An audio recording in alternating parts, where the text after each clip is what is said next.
Hi, hello, how are you? Thanks for stopping by. Today we're going to talk to some real people about some real things, living real lives, doing real stuff. This is a Working Perspectives podcast. I'm Matt Lavelle, accompanied by Party Boy Pete McCormick, N-Dub's favorite son, Steve Cabot, and our guest again today is the one, the only, Sean Day. Party Boy Pete, are you ready for part 2? I'm ready to rock and roll, Magic. Let's get started. I fucking can't wait. Strong Stem, you ready to do this, my man? Oh, he living his past and he feels fantastic about it. Fuck yeah. All right, well, you can find all our content and all our stuff on all podcast platforms and YouTube at Working Perspectives Podcast. You can hang out with us on Instagram at Working Perspectives Podcast and join us on the Twitter and the TikTok at Working P Pod. If you'd like to be a guest on the show, then please email us at workingperspectives@gmail.com. All right, let's get this thing started. Let's go. It's our objective to be effective by voicing societies. Working perspective, exploring your day and how you get paid. Launching a new episode every Tuesday. Your day can transform while we inform with new episodes available on every platform. So check out our vibe and how we get live. Then do us a solid. Share and subscribe. We're just sharing. We're just sharing. We're just sharing. Working perspectives.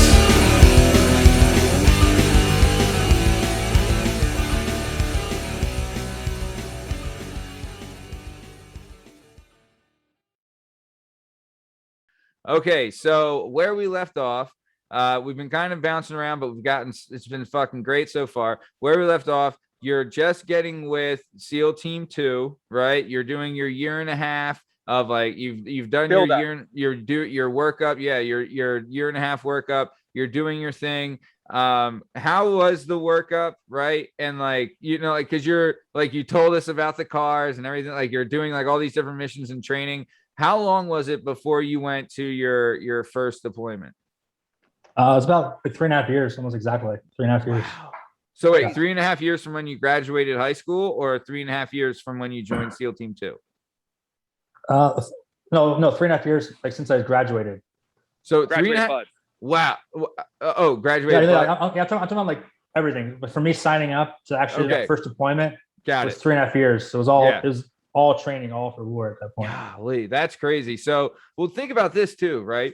You're still basically a kid because you're Yeah. you joined when you were 8. You legit joined 2 weeks after high school ended, right? Since then, it was training. You had done like we had said, the training and stuff leading up. So then you go through training, you go through Budge, you go through Delta. Now you're doing your now you're doing your thing. You've been training for 3.5 years. You got all your certs and everything set up.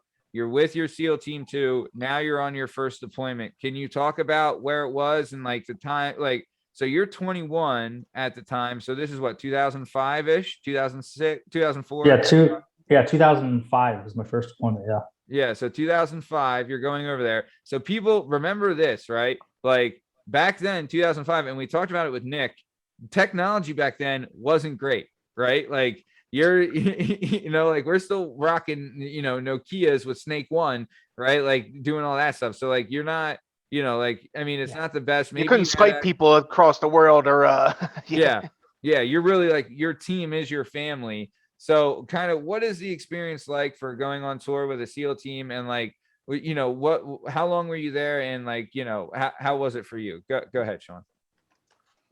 Yeah. Well, I mean, the last second we had to go on so we typically deploy with like a whole troop was like 36 guys. The last second they told like 5 of us we had to go down to South America. So we were training the special forces down there to fight the FARC. The FARC is like it's an acronym for something like that. But they're basically drug cartels down. They're drug cartels down in South America. And so we were training all the locals down there, recruiting and training them to fight down the FARC down in South America. So I went to Cartagena, Colombia, and Asunción in Paraguay. This stuff's all Google. You can put all this in Google. Everyone knows we do it. It's actually mentioned in Scarface as well. Yeah. yeah, but we did that, and that was really fucking fun being, 21 down in South America. Damn. That was really fucking fun. Yeah. And then did that for I guess 3 months, no, 3 months, and then bounced over to Baghdad, and then spent 4 months in Baghdad. Wow. So And so when you're in South America though, like you're staying on a base down there, right? And like you're doing training and things like that. Is it like a city atmosphere, or like is your base in the middle of nowhere, or like you'd be at the base, but you couldn't go out to the bars on weekends, are you? Like I don't know what. No, we could actually. Oh, Yeah, okay. So and, like, you're living it up. So like you're a young kid, you're doing your thing, like you're training and stuff, but you could cut back, like you could cut it a little up, right? Have some fun. Like what's going down? Yeah, I mean, we were staying in the base with them a little bit, but then the SEAL teams have like a lot of money. I don't know where it comes from, but we actually got to stay in a hotel. We got to stay in a hotel. We got a military rate, so we're staying in a motel or a hotel, and so we're training guys all day long doing that. But then we got to go out at night, but we couldn't party a lot, and so before we got there was some Green Berets down there doing the same thing. It's called FID. We call it Foreign Internal Defense, where you train locals to be like basically like SEALs and fight the mission for you. Yeah. So there's not an American face on it. And this is big in Africa too, right, Sean? To like stop like insurgencies or just Man, I guess that's all around the globe. Yeah. SEAls and Green Berets have been doing this since they've been in existence. Yeah. I'm sure probably even prior to America even existing was always a thing. I know Green Berets, by, with, and through is their motto.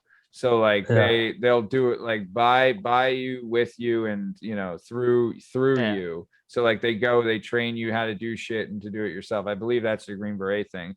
But you're down there helping them with the FARC stuff, right? Yeah. And at first we thought it was just like a fun thing, but then like prior to us getting there, the FARC had hired some like prostitute or something, some good-looking girl, to drug one of the Green Berets. So one of the Green Berets was that, and like we didn't get hammered down there. We could have like a few beers or something like that. We couldn't get hammered. But a Green Beret got drugged by a girl. He didn't even know she was a prostitute. He was just talking to this girl, thought like he was gonna get lucky. She drugged him and then took him back to his room and like stole money from him. I guess this guy was in charge of the money, and he mistakenly had some money on him, like $10,000, like in his room. And she somehow got like we don't know what happened because he got drugged and got passed out, and so she somehow got like a secret laptop. And so like which is a big deal because we have radios that use like crypto, and the crypto has to get rolled every so often, every few weeks. And so because that got stolen, the crypto in the entire world for the whole military got turned over. So it got compromised. So they got turned over. It was a big deal. So we're down there, like we were always like looking over our shoulder, and like we're pretty sure there's probably like CIA guys down there working with us. But those guys don't really tell us where they're at. I'm sure they were down there, but we're pretty sure like the FARC was following us around, stuff like that. That's crazy. But Cartagena, where I was at, it was fairly safe because it was a big tourist spot, and the FARC is actually integrated into the government, so they're always taking a cut from the government. Yeah. So the FARC was like, if we start doing bad shit in Cartagena, Colombia, there's gonna be no tourism, which would mean less money for them. Yeah. So don't bite the hand that feeds you. Yeah. But if you went to other places like Medellin or Bogota, like those places are not safe at all. Like we try to avoid going there if we could. If we did, we always brought. And you would be singled out because like you're white in like I'm as white as they can be. And at the time did you still have red hair at the time, and I started shaving my head. I started going bald. It's the day gene. I started going bald when I was 18. So once I shaved my head, I just kept it shaved. Yeah. Sean, actually had a friend in I had a friend in college, and she was half Colombian, and her sister went down there, was like visiting family, and she almost got kidnapped, or like they hijacked the car and pulled her over. Yeah. And she said she was like showing them pictures of her daughter to try and be like, hey, like, don't like she ended up like getting away, but like, had like a ransom. Well, because she was white, they were like, oh, this person's got to have some money because she's white. I think they can just tell when you have money in general. Like even like if you're white, it's like, well, that's a marker. But like they have white people down there, but they're basically like, hey, this person has money, we're going to get it. Like. It's big down there. Yeah, like sex trafficking down there is huge. And so, so it was like, at first, like we thought it was gonna be like this fun thing, but then like you always had that in the back of your mind, so you couldn't really enjoy yourself. Yeah. Which was almost like I felt like sort of like less safe in some ways down there than I did in Iraq, because Iraq, like at that time, 2005, we had tons of assets. I mean, like, but SEALs go out in small units, but then we have like an AC-130 flying overhead with pilots up there with all this kind of fancy equipment looking down on us. They have big guns, and then we always had the QRF, was a quick reaction force. Okay. So we always had like, so if shit like really like went bad, we always knew someone would come and get us. But was it more obvious to who your enemy was too, or? No, Iraq was kind of difficult too, because they just were all street clothes. But down in South America, like if shit went down, like it'd be like a few days before someone got there. And actually, when we were down there was a bunch of CIA officers that were being held hostage like years prior. Oh shit! And so we actually almost got spun up to be we actually almost was a QRF for, I think, like Delta or SEAL Team 6. At that point, they didn't really tell us who it was, but we were getting spun up for it. It's declassified now. They actually got captured. They actually got saved, and they have a book now. I don't know what it's called, but I met two of the guys that were down there that were CIA officers that got captured, and they read a tell-all book about it. I haven't read it yet, but anyways, we're down there, and like we knew all that, so it wasn't technically it wasn't considered a combat deployment, but it was still in some ways more stressful because we had no backup. It was just us. You didn't have the support that you normally have if you were on. Yeah. I mean, we definitely had the Colombian Special Forces down there, but like, I'll be honest, they were a fucking shit show. I mean, they would just do stupid shit, like unorganized, corrupt. Yeah. Well, there's a reason you were there trying to train them, you know. I hate the FID mission. That's part of one of the many reasons I got out too, because we would train people all around the world, and people like tout it as like this big awesome thing, but I'm like, I don't think these people like us. And if you look at the history of it, there's some successes, but there's also some huge failures, like Osama bin Laden. Attila the Hun. So if you read Ghost Wars or watch the movie Charlie Wilson's War, I mean, we trained Osama bin Laden during a FID mission to fight the Russians, and that obviously didn't turn out good. So, and I knew that going in, so I always hated the FID mission. So it was just, it's always what do they call that, Sean? Blowback, or when you're, they call it blowback. It's like unintended consequences. But at some point, if you keep doing it, is it like, is it exactly unintended? It's like, you knew this happened in the past. Why are we still doing this? Yeah. But I hated doing that. And I would oftentimes train them like shit. I'm like, because you know what? Probably gonna be fighting these fucking people in 30 years. Might as well. Yeah. I mean, I basically just taught them like not to shoot each other and not shoot me. Beyond that, right? That's about all they got out of me. I was gonna like teach them how to be a fucking sniper. Yeah. Damn, man, that's unbelievable. I mean, it's it's sad, but it's true. It is true. Like I mean, dude, like, and it's not the first time in human existence that has happened. Like Attila the Hun, right? He was captured, I believe, by the Romans, right? Or the Ottoman Empire, one of those. I think maybe it was the Romans, but he then was captured by them, trained by them, right? And then he would raise his own army and fight back and beat them and rebel, right? But it was because of the training he received from them. You know what I mean? Yeah. So like they essentially taught their own person how to beat them, or taught someone how to beat, taught their enemy how to beat them. But either way, so you're done in South America, and then from South America, you would go to Baghdad. Is that right? Yeah, I came back for Thanksgiving for like 2 days, and then bounced right over to Baghdad.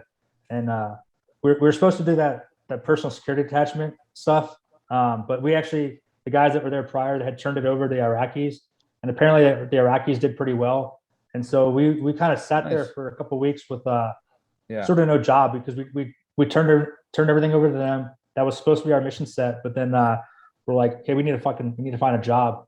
Yeah. And so Baghdad at the time, there were some parts of Baghdad that were getting heavily IED'd, and they were like very, very sophisticated bombs. Like these things were going through Abram tanks. And so, oh wow.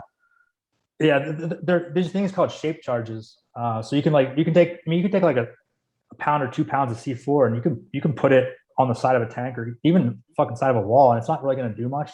But if you put it like in a shape charge, there's this effect called the Monroe effect, and if you prime it correctly, you can take like a small amount of C4 and put it all the way through an Abram tank. And so they had very, very sophisticated bombs out there, and it was shutting down movement. They couldn't go anywhere. So the Army called us in, and we started doing sniper missions out of there. So we were doing Overwatch missions where we'd go into oftentimes just occupied houses because this was downtown Baghdad. Yeah. Super busy, so you couldn't do like an urban sniper hive. You couldn't just sit out there because people are gonna fucking find you. So we decided to go into houses with occupied houses,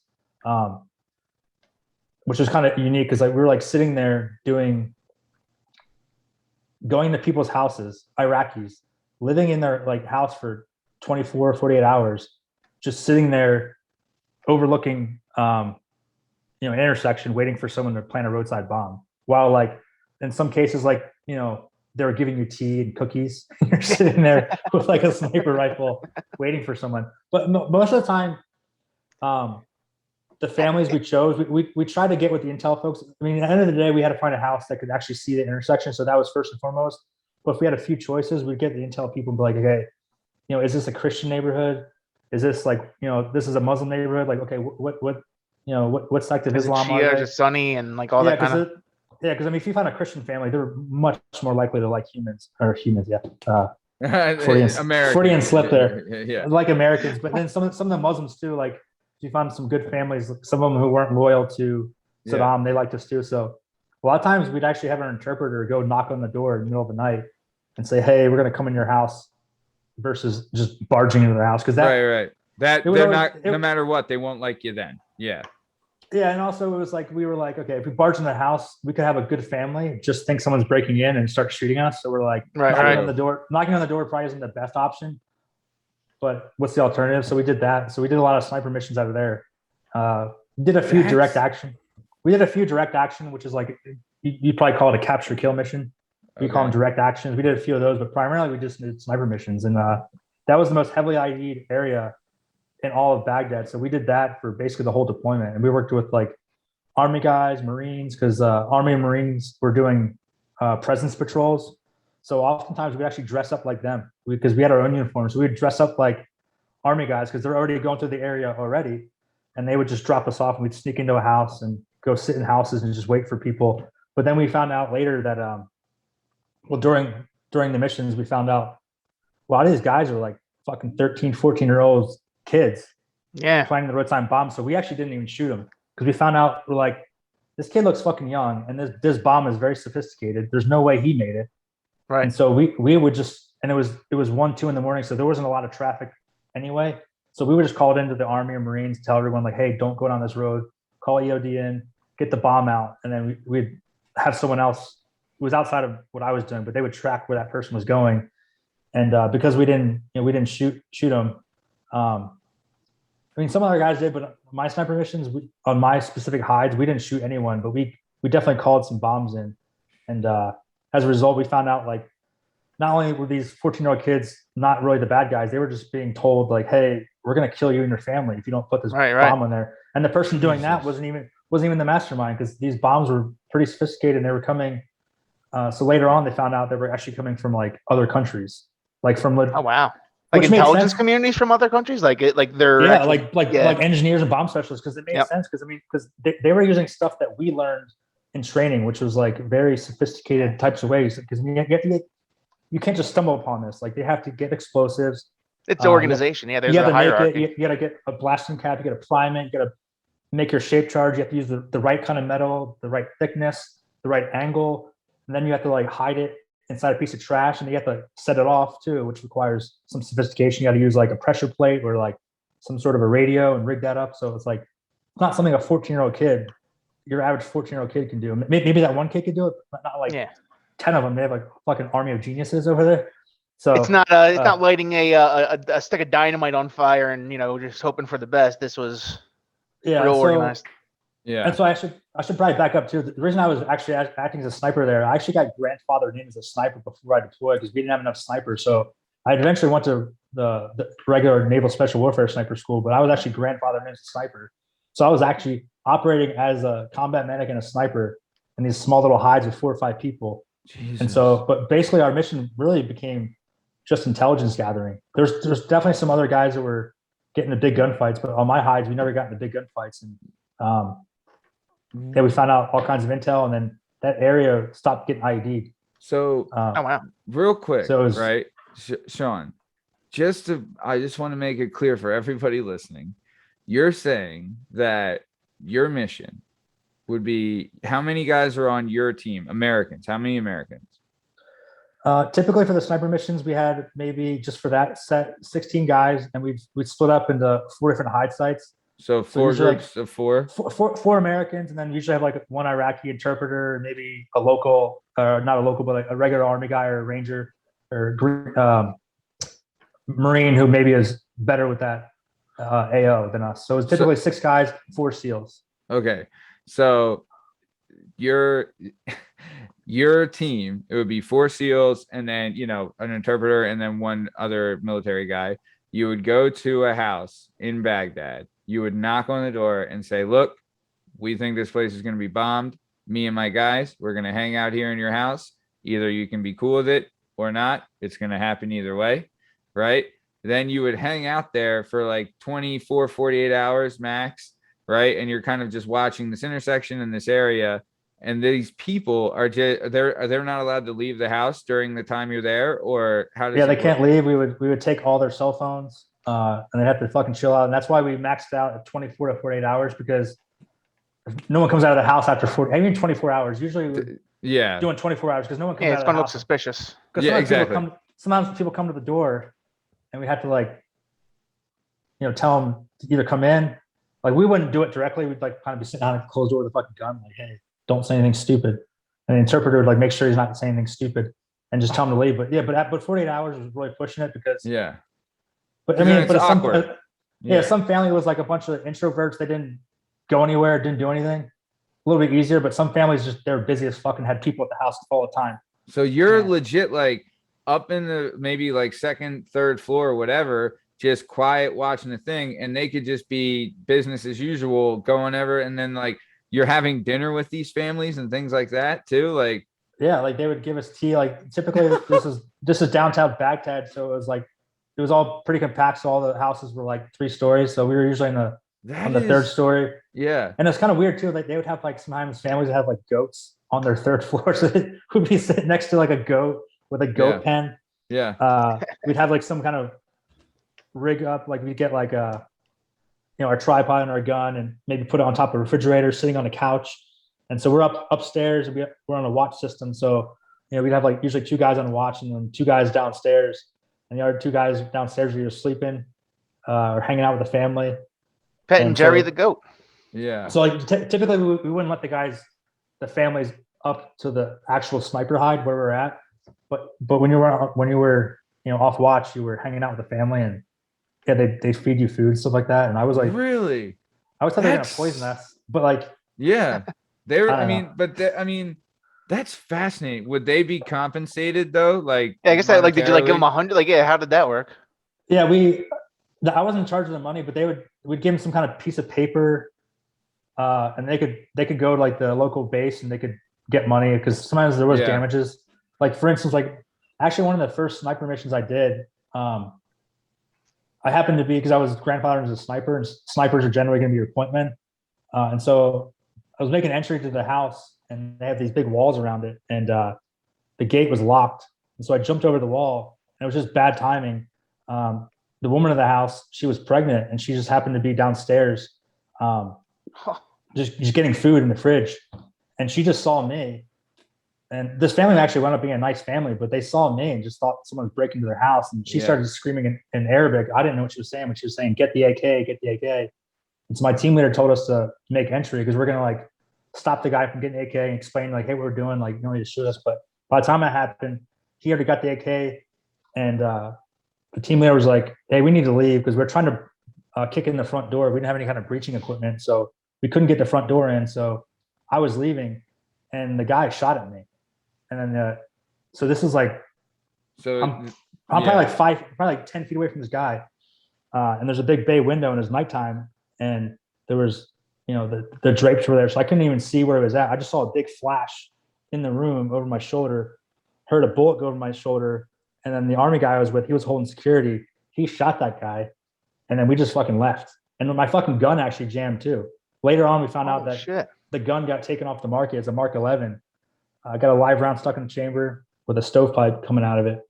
And but that family got compensated a lot because the guy, we're not sure what exactly happened because there was a lot of propaganda. Because sometimes the families would try to say that shit was broken that wasn't. So they try to get more money out of us. Right. And so insurance claims. Yeah. Yeah. Initially, they were trying to say like the whole fucking house was destroyed and everyone was fucking killed. But I think it's the like, guy look, keep it to a new TV and we're good. Don't. Yeah. It's funny you say that. They actually said we fucking shot their TV, but then like some people went out there to go check it out. But yeah, the families would get money. That's an interesting job if you're like you're almost like a assurance claims adjuster in Baghdad, like you're a claims inspector where it's like, oh, these people said that they were shot 3 times, that you killed the goat and broke the TV. Now here I see your TV's just, you know what I mean? Like, look, they shot your TV, but it's not a hollow point, so we're gonna have to knock it down a level. Look, it's not a flat screen either, so I don't know what you're saying here, but yeah.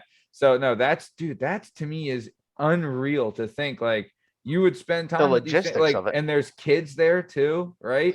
Like these kids have no idea that they're legit. They have 4 of like 6 of the like. Well, I guess the interpreter is not a total badass, but like that's what like because they're putting their life on the line, right? Like the the interpreter was like someone from Baghdad or like an Iraqi that just spoke English, right? Like it wasn't like a military issued interpreter, right?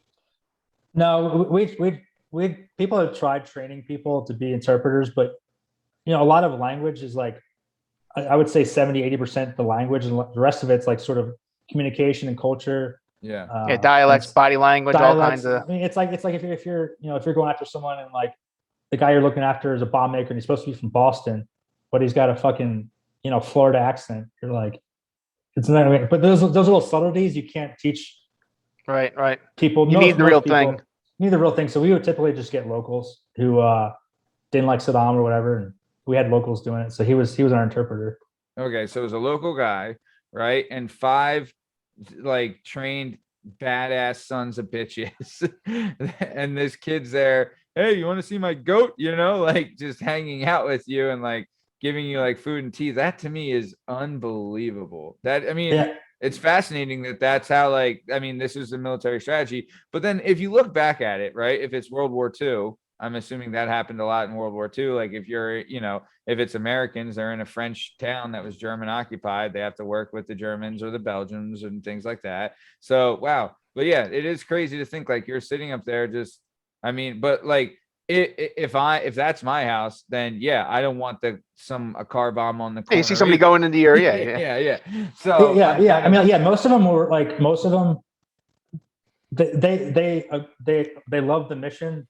They agree with it, but it's still a fucking pain in the ass to stay in their house for 20. It's just it's a fucking pain in the ass. Yeah. So most of them are pretty nice, but some of them we actually had to back off because like Iraqi culture.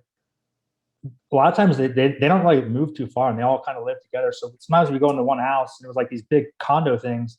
But so imagine a big condo, but like all the condos are like connected by like they have like an outside door, but sort of an outside door, but sort of inside. So like to deviate from the different nuclear families. But sometimes you go into one house and you'd think it was like one house and it'd be like actually 5 or 6 families and there'd be fucking kids everywhere. Yeah. And so at that point, sometimes we'd have to just back off because it was just too many people. But I remember like too much reliability. I remember at the time, like the Beanie Baby craze, like it took a huge hit. So there's Beanie Babies all over Iraq, like, and all the people to give them to soldiers and stuff like that. So they're everywhere. So we used to take Beanie Babies and the chem lights and be given to the kids and be really nice to them. So like, that would usually stop them from crying. But a lot of times, that was hard going to houses. You can have fucking 10, especially at the time I didn't really think much of it, but definitely now as I look back on it, I have kids, that little gene gets turned on. Yeah. And I can't imagine like my kids going through that. Like, but we tried to be as nice as we could, give them toys, give them chem lights and stuff like that. But and you're not in there and you're not in there to damage or hurt anybody. You're there to protect them. You know what I mean? And it was our best incentive not to, because word gets out, because if they find out the Americans, the nicer we were to them, that means the more other people, because they're gonna say, "Oh, dude, you fucking come in, dude." Like, they'll give you money, they'll give you money. They're gonna take. They're gonna kill they're gonna make sure a bomb. It's the opposite of radicalization. You're like kids. I'm with you. Yeah, that's good. That's great though that you're spreading that, and like that was the mentality, because I mean, you're not going in there looking to hurt their way of life. You're just going there to help and protect. So that's incredible. I mean, man, that is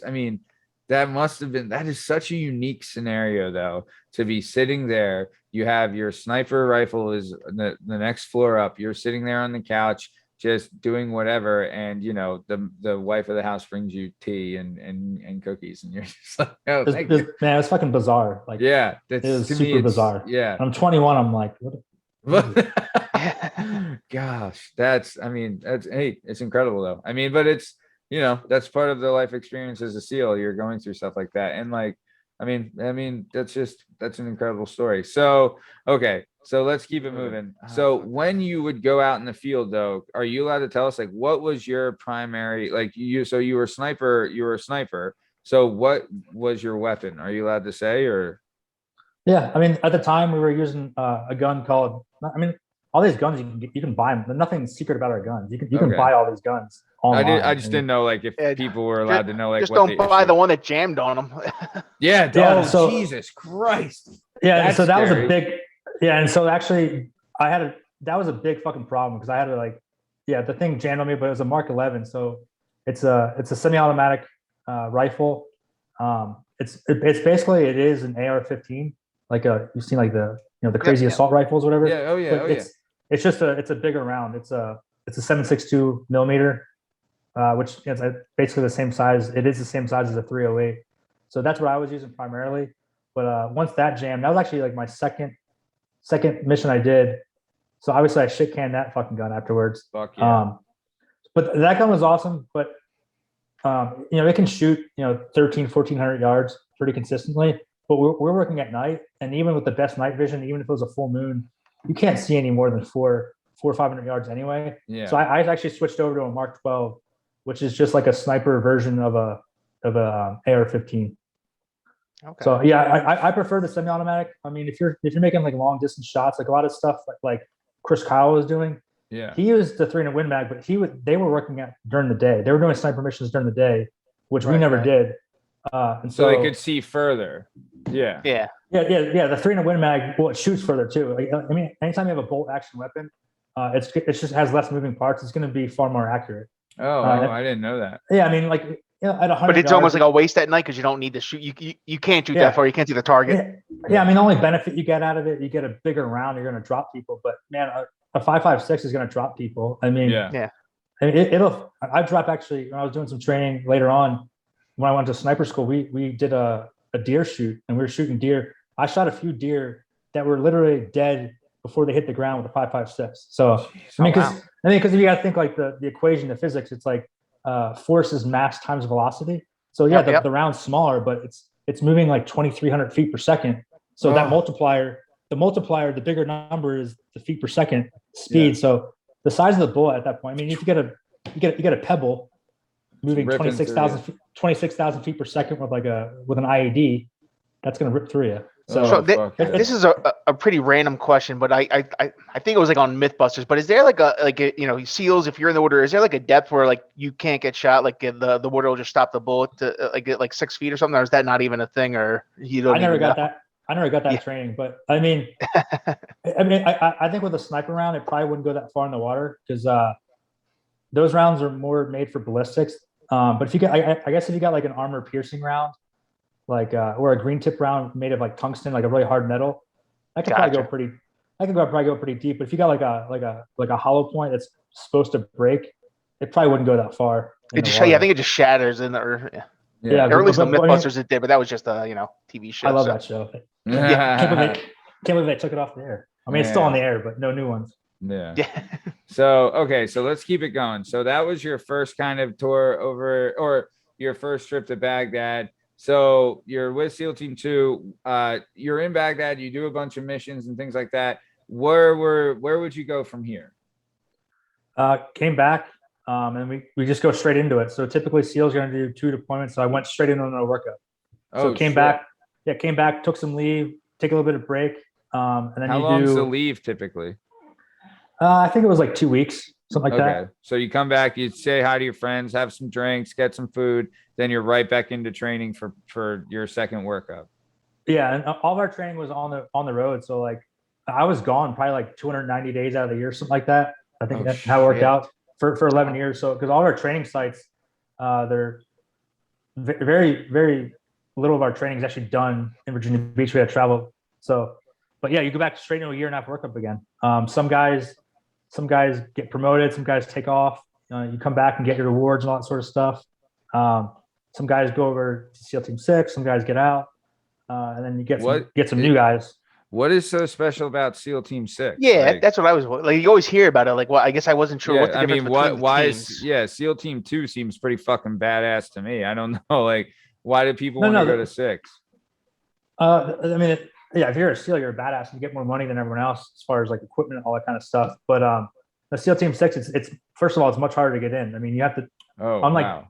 Like Delta Force, theoretically, you could like. I'm not saying Delta Force is better or worse, but Delta Force, like you could become like a gym teacher and theoretically go into Delta. But to be SEAL Team 6, you actually have to be a SEAL. So you have to go through that whole pipeline. So that's at least 3 years to get a SEAL, deploy. Then you have to do 2 deployments. So that's another, I don't know, 5, 6, 7 years. And then you have to be in good standing. So not only do you have to like do that whole pipeline, you actually have to be a good SEAL, have good evals, and get like the, ominous dominus from your team. Like, hey, he's good to go. And then you get to try out. And then even then, and then the dropout rate for them, they only have, I won't discuss how many classes and all that kind of stuff, but the dropout rate there is high. I mean, it's just as high as Buzz. So you've already had a 70% dropout rate, and then you're having another 70% dropout rate. Yeah, so it's like super elite. I mean, and then, yeah. Well, hold on. 2 tours. I mean, I tried out eventually for SEAL Team 6, and I didn't make it through. I was one of the few guys that a bunch of us wanted to go there, and I was one of the few guys that they actually let try out from my team. Okay. But I didn't make it through, which actually went up saving my life. I'll talk about that later. But yeah, I mean, it's the best of the best over there. They get but I guess is there the best training? Is there specific operations they do? Like, I guess that's or is it just it's the best of the best SEAL? So there's that's one of the. Yeah, I mean, so first of all, you get the best of the best, and then also they're very specific what they do. Like the regular SEAL teams, we call it like the vanilla SEAL teams, or like we call them a color, we call us a number, but yeah. So you have like the best guys, best training, best everything, and then they only do 1 mission set. Whereas the regular teams, we're doing all kinds of stuff. Like we're doing like diving and stuff like that. Yeah. All this other stuff. I mean, they're still doing sniper missions, but like it's very specific. They're doing like just pretty much 1 mission set. And that's sort of classified, but that's part of why they're good. Is if you do like the same thing over and over again, you're gonna be fucking good at it. Yeah. So it's like the perfect. Was your brother SEAL Team 6? No. Jesus. No, he was at SEAL Team 3, then went to Leapfrogs, and then was a training detachment. It was an instructor, and then I think it was at Team 4 when he got shot. Jesus Christ. And then got out, became an instructor again. Jesus Christ. He still teaches. He's actually a civilian. He was teaching for a while. He's teaching SEALs as a civilian. I don't know. I think he's not doing that now because he's making all the money from his book. But it's crazy to think though that like you could go through the initial SEAL training, right? With all this shit for 3.5 years. Then you get 2 tours, right? Then you have to have performed well on those minimum of 2 tours. So it could be more, it could be 3 or 4, performed well on those, have people say like, no, this guy's fucking got it, right? Like earn your stripes, right? Then you have to the idea though that like they're on deployment and they're getting judged on, hey, were you were you just surviving or were you thriving? You're like, what? Like that. yeah. Like that's just, to me, it's, I mean, it's that is a SEAL Team 6. I mean, just to get in there, that's incredible. So, dude, honestly, I felt honored just to try out. I was just gonna say to even get there, and I got fairly far in there in the training, but I feel honored just to like just to be qualified to be on that level is dude, more fucking power to you, brother. That's a tremendous honor. So what was the second tour like? Let's get into it.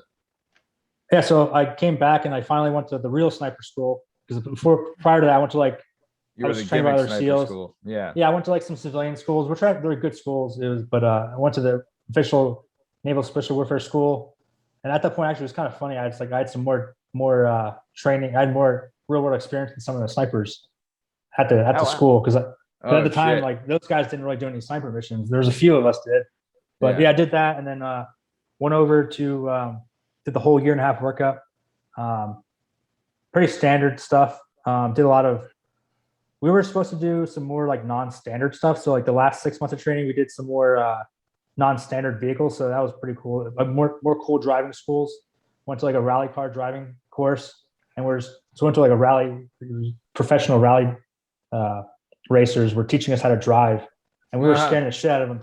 Yeah, we're scaring the shit out of them because we did everything blacked out on night vision. So they're used to like driving with the lights on, seeing everything. And so we were scaring the shit out of them at the school. Oh, wow. Oh, yeah, because the warfare style had changed, right? Because like mobile warfare was implemented at this time, right? Like that was the new gimmick. Like you had it previously when you were over before, but now like the Humvees and like the JLTVs and the MATVs were all being implemented into the warfare at this time, right?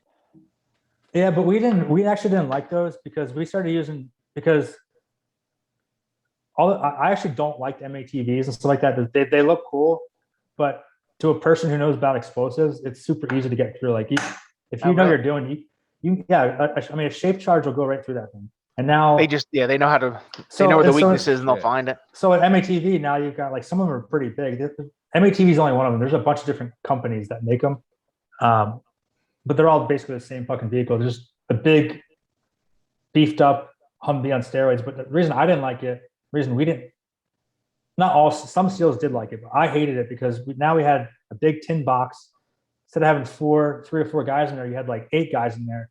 So if you're the enemy, would you rather try to shoot, 30 guys in 3 vehicles or 30 guys strung out over the course of half a mile? So yeah, we actually, I later on became an instructor, an off-road driving instructor after my 3rd deployment, and we would teach those. But for that deployment, we started using like non-standard vehicles because, it wouldn't just blend in. So we started using like Hiluxes, which is basically an overseas version of the Tacoma. Started learning those. Okay. Was using a lot of those, and actually those are actually better off-road vehicles because those big vehicles, they've got good shocks on that sort of stuff, but you still have to deal with the curb weight. And it doesn't matter what kind of traction system you have. If it's heavy, it's heavy, and you get stuck a lot more. So they're not very capable off-road vehicles. And then also like you go down like some places, very narrow cities, those vehicles are very, very wide. So it's really hard to get around. Oh yeah. So you couldn't travel the streets of Manayunk in them. Yeah. They're so it'd be tight. hard. Yeah. Yeah. So that's the point. So before we deployed, we got ready for that. We did, in addition to all of our Humvee training, we did a lot of non-standard vehicle training, bunch of driving schools, lots of driving schools where we just learned how to drive just shitty vehicles, like anywhere from like a fucking Dodge Neon stick to like badass Hiluxes. And you would eventually teach that then, right? Like the Fast and the Furious. Yeah. Well, except we had a lot of money, but we didn't buy like some souped up. Yeah. Well, for training, why would you, right? You're just going to beat it up, right? Yeah. So we're trying to do off-road driving with a Dodge Neon 4-cylinder stick, which you become a really good driver. If you can off-road with a fucking Dodge Neon and not get stuck, like you can do it with pretty much any vehicle.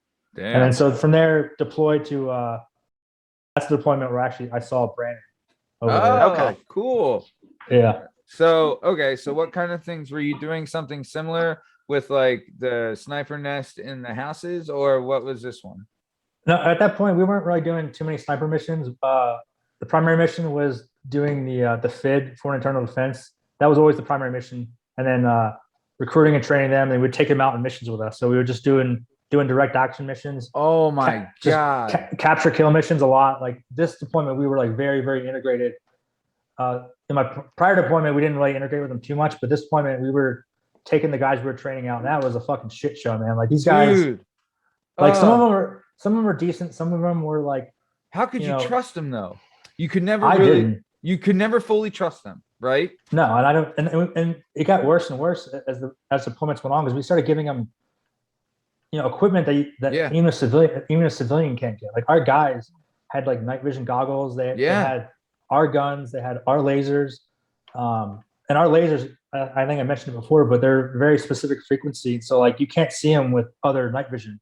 Yeah. So it gives us an edge. So even if some bad guy, some schmuck gets night vision goggles, he can't see our laser. So he still really can't see us, but we're giving him everything. So I had an issue with that, and a lot of us did, but it was coming from the higher ups, and we had to do it. So, but it was interesting just to learn about the culture. I mean, because I was, during the day, I would go to the range with them, teach them how to shoot and stuff like that. And then And at like night, some of them weren't bad guys, right? Like, like yeah, but you don't know. You don't know, just and that's the problem. And like we have our intel people. That wasn't really my job to do like the vetting of them. My job was just to make sure they don't fucking kill anyone. Yeah. But it is things like you have like one when you're dealing with that kind of technology that gives you the big edge, like just one slip up, like all of a sudden they can see your laser or whatever, like it's Well, you're also Yeah. giving them something they didn't have before. You know what I mean?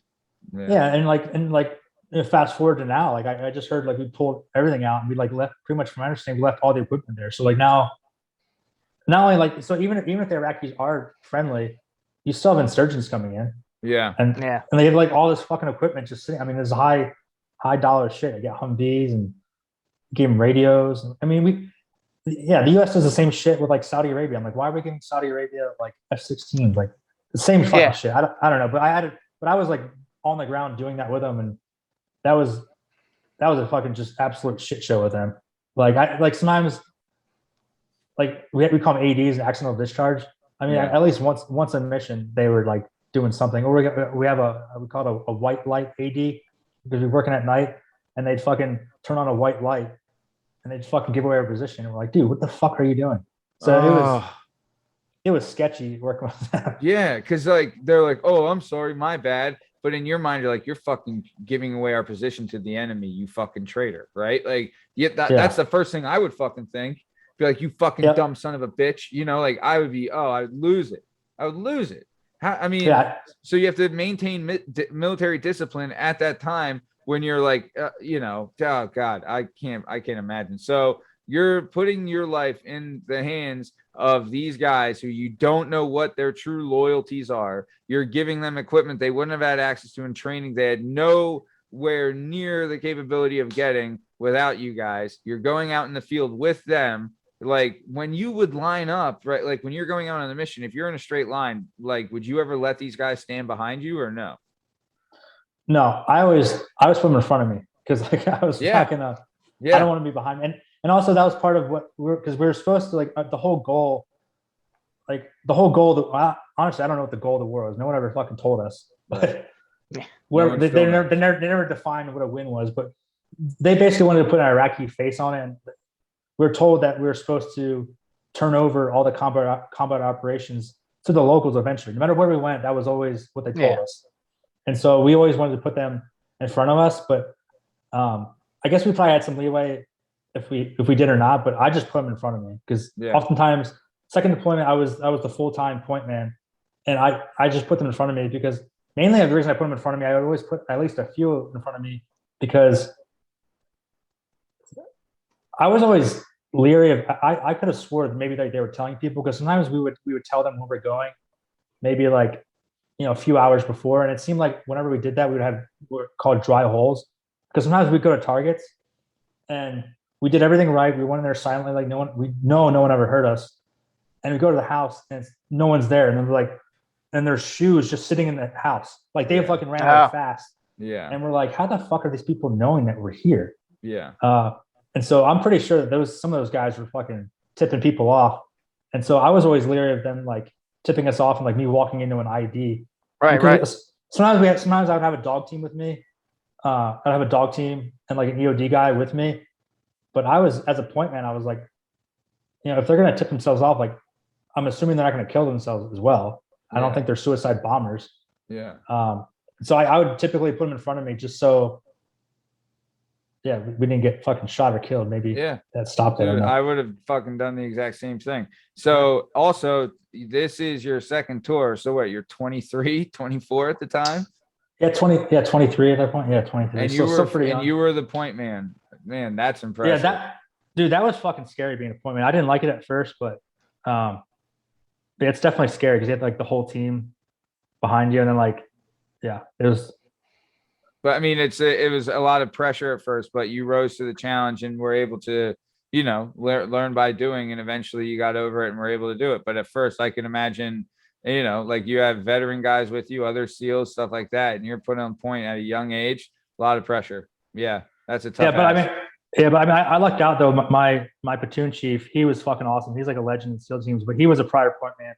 So very few people like in the SEAL teams know the stress of being a point man because it's like he has like everyone following behind you. But my team leader, he was an awesome team leader and chief, but he was also a point man too. And so he was right behind me. So he had a lot of experience. I mean, he actually went to Iraq like in 2003 before they even had maps. So he was like, they had no maps of fucking Afghanistan really, and he was like choosing like tourist maps and stuff like that. So he definitely knew the stress of what I was going through. So I definitely had an awesome mentor, and he definitely helped me out quite a bit. That's incredible. But having everyone behind you is, especially if you get lost or something like that. How did you get picked to be a point man, Sean? Is that like It's typically like most platoons is going to be your sniper, because your snipers they're supposed to be like your best navigators. They're supposed to have best situational awareness. So typically it's that. So they pick from there, and then you have a tryout. And during the whole workup, people are trying out, and a bunch of guys, they were good navigators, but they weren't like tech savvy, and so they couldn't work the equipment, because a lot of being a point man was just being tech savvy. Because I had it's not like you have Google Maps or something like that. I had to go get imagery, put it on a hard drive, map it to our program, and integrate that with a GPS. And our GPS is not even a GPS; it's a encrypted GPS type system. And so it's a lot of technology being a point man. Jeez. And then you said you tried out for it. So did you want it, or was it more like it felt like an obligation to try out for it since you were the sniper and this was kind of just the path that you were on? I guess I was kind of forced to try out for it. But, gotcha. I mean, but then, I did better than everyone else who was trying out for my platoon, and so I just got the job, and then kept doing it, and then did good at it, and so they just kept me there, it was a weird dynamic, because like unlike the Green Berets and stuff like that, like usually you have like one job, but in SEAL it's kind of strange. We all have multiple jobs. Like I was a combat medic, sniper, and then being in the front. So it was kind of weird. Oh my! And I was thinking to myself, I'm like, why would you want to put your combat medic? Like I mean, we all got cross trained, but like, and at the time, like I think you only needed like maybe four medics per platoon. So did you ever see the movie Master and Commander, Far Side of the World? Russell Crowe? I saw it a while ago. I can't remember it. Yeah, it's a Russell Crowe like movie, but like in it, the one guy is the doctor, and he gets shot, and he has to perform surgery on himself because no one else is like capable of it. And you're just like that's the situation. Like same thing in Saving Private Ryan. Yeah. I mean, everyone was cross trained, definitely pretty good, and I cross trained the guys directly myself too. So everyone had some basic skills, and so, but it was. I mean, it's like strategically thinking, you're like, well, the doctor, you want to put him up first, but at the end of the day, we're a small team. I mean, like people have to dip up on a job. It's not like we're like some huge battalion. I mean, everyone has to double up on a job. So. But hey, you can't say I don't know how to do that. I don't feel like doing that. Yeah. I mean, everyone at minimum had at least 2 jobs, if not 3, 4 jobs. It's just the way it was. That's what makes you SEALs, though. That's what makes you the best.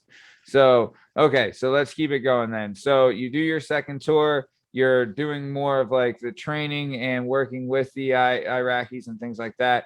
So you get done, right? How long between the second and the third tour? Kind of the same thing, in and out again? Yeah, I went straight into it. Took a little break. I went on vacation, came back and went straight into a training cycle. A bunch of my friends, the new guys I started with, they were all older. I was actually the youngest guy when I first started at SEAL Team 2 in my platoon. And so all the guys that I started as new guys, they were all older.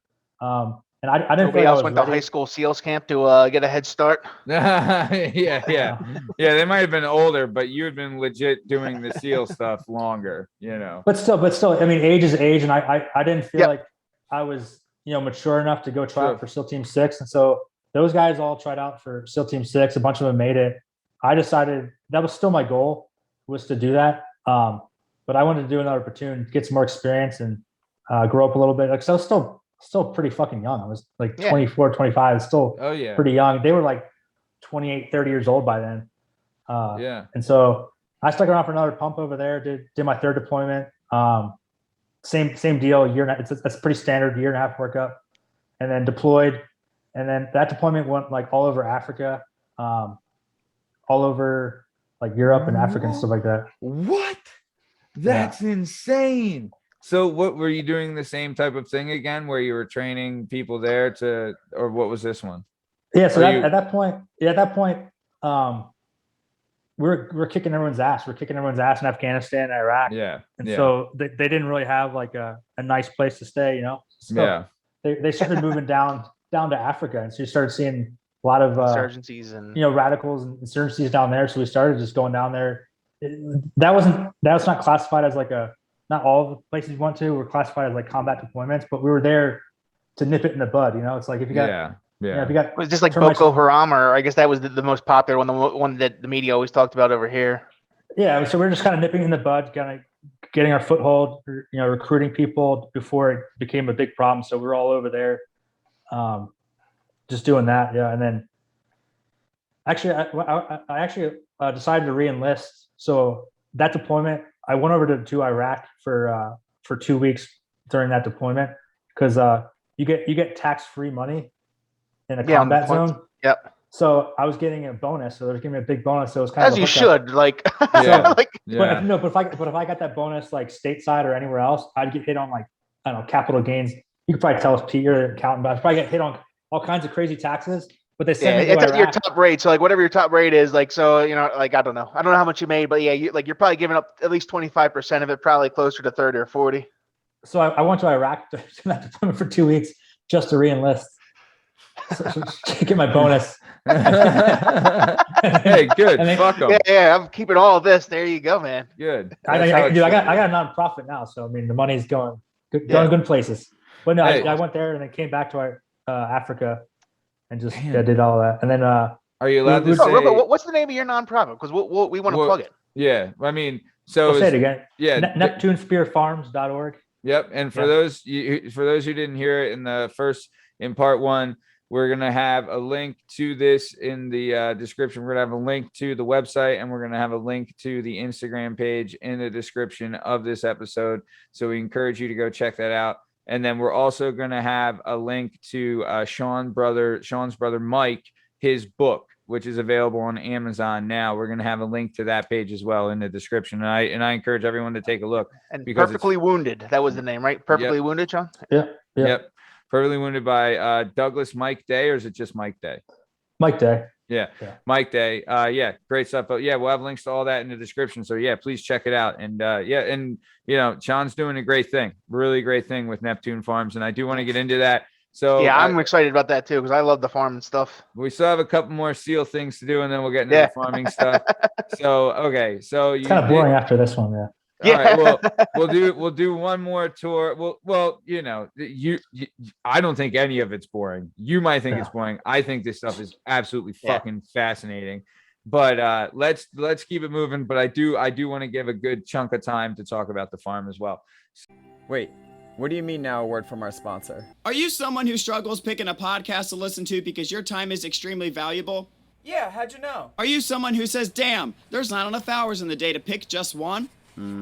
Wait, what the fuck? Or are you someone who's interested in a podcast where they interview a wide range of people and find out how the hell they ended up in their profession? It's like you read my mind. If I say yes too, can you help me out? Oh, shit! On an unrelated note, while we call the police, if you said yes to all those questions, then look no further and allow me to introduce you to the Working Perspectives Podcast, hosted by executive producer Matt Lavelle and accompanied by co-host Party Boy Pete McCormick. As mentioned, they interview a wide range of people and find out how in the purple nurple fuck they ended up in their professions, which I think, in my opinion, as someone who previously job hopped from one place to another until I found something I'm good at, this is something worth investing your time in.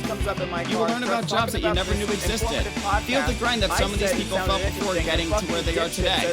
And just like me, it'll maybe help you find that motivation you're looking for to pursue in what it is you want to do.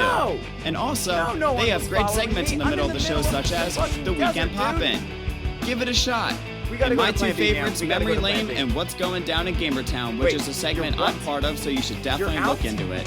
So, that being said, after this video, go out and listen to the Working Perspectives podcast. You can find them on Apple Podcasts, Spotify, YouTube, Google Podcasts, TikTok, Instagram, and Twitter. All links are in the link tree, which is in the description. And now, back to the episode. Once the movie's in theaters, it's going to go onto the streaming services. So, okay. So you did your third tour. You're all over Europe. You're all over Africa. You did 2 extra weeks. So Uncle Sam couldn't fucking take you. So, yeah. So then what happens after tour number 3? You have another small break and then boom, right back out, or what's going down? No, at that point, I screened positive to go over to try out for SEAL Team 6. So I did that.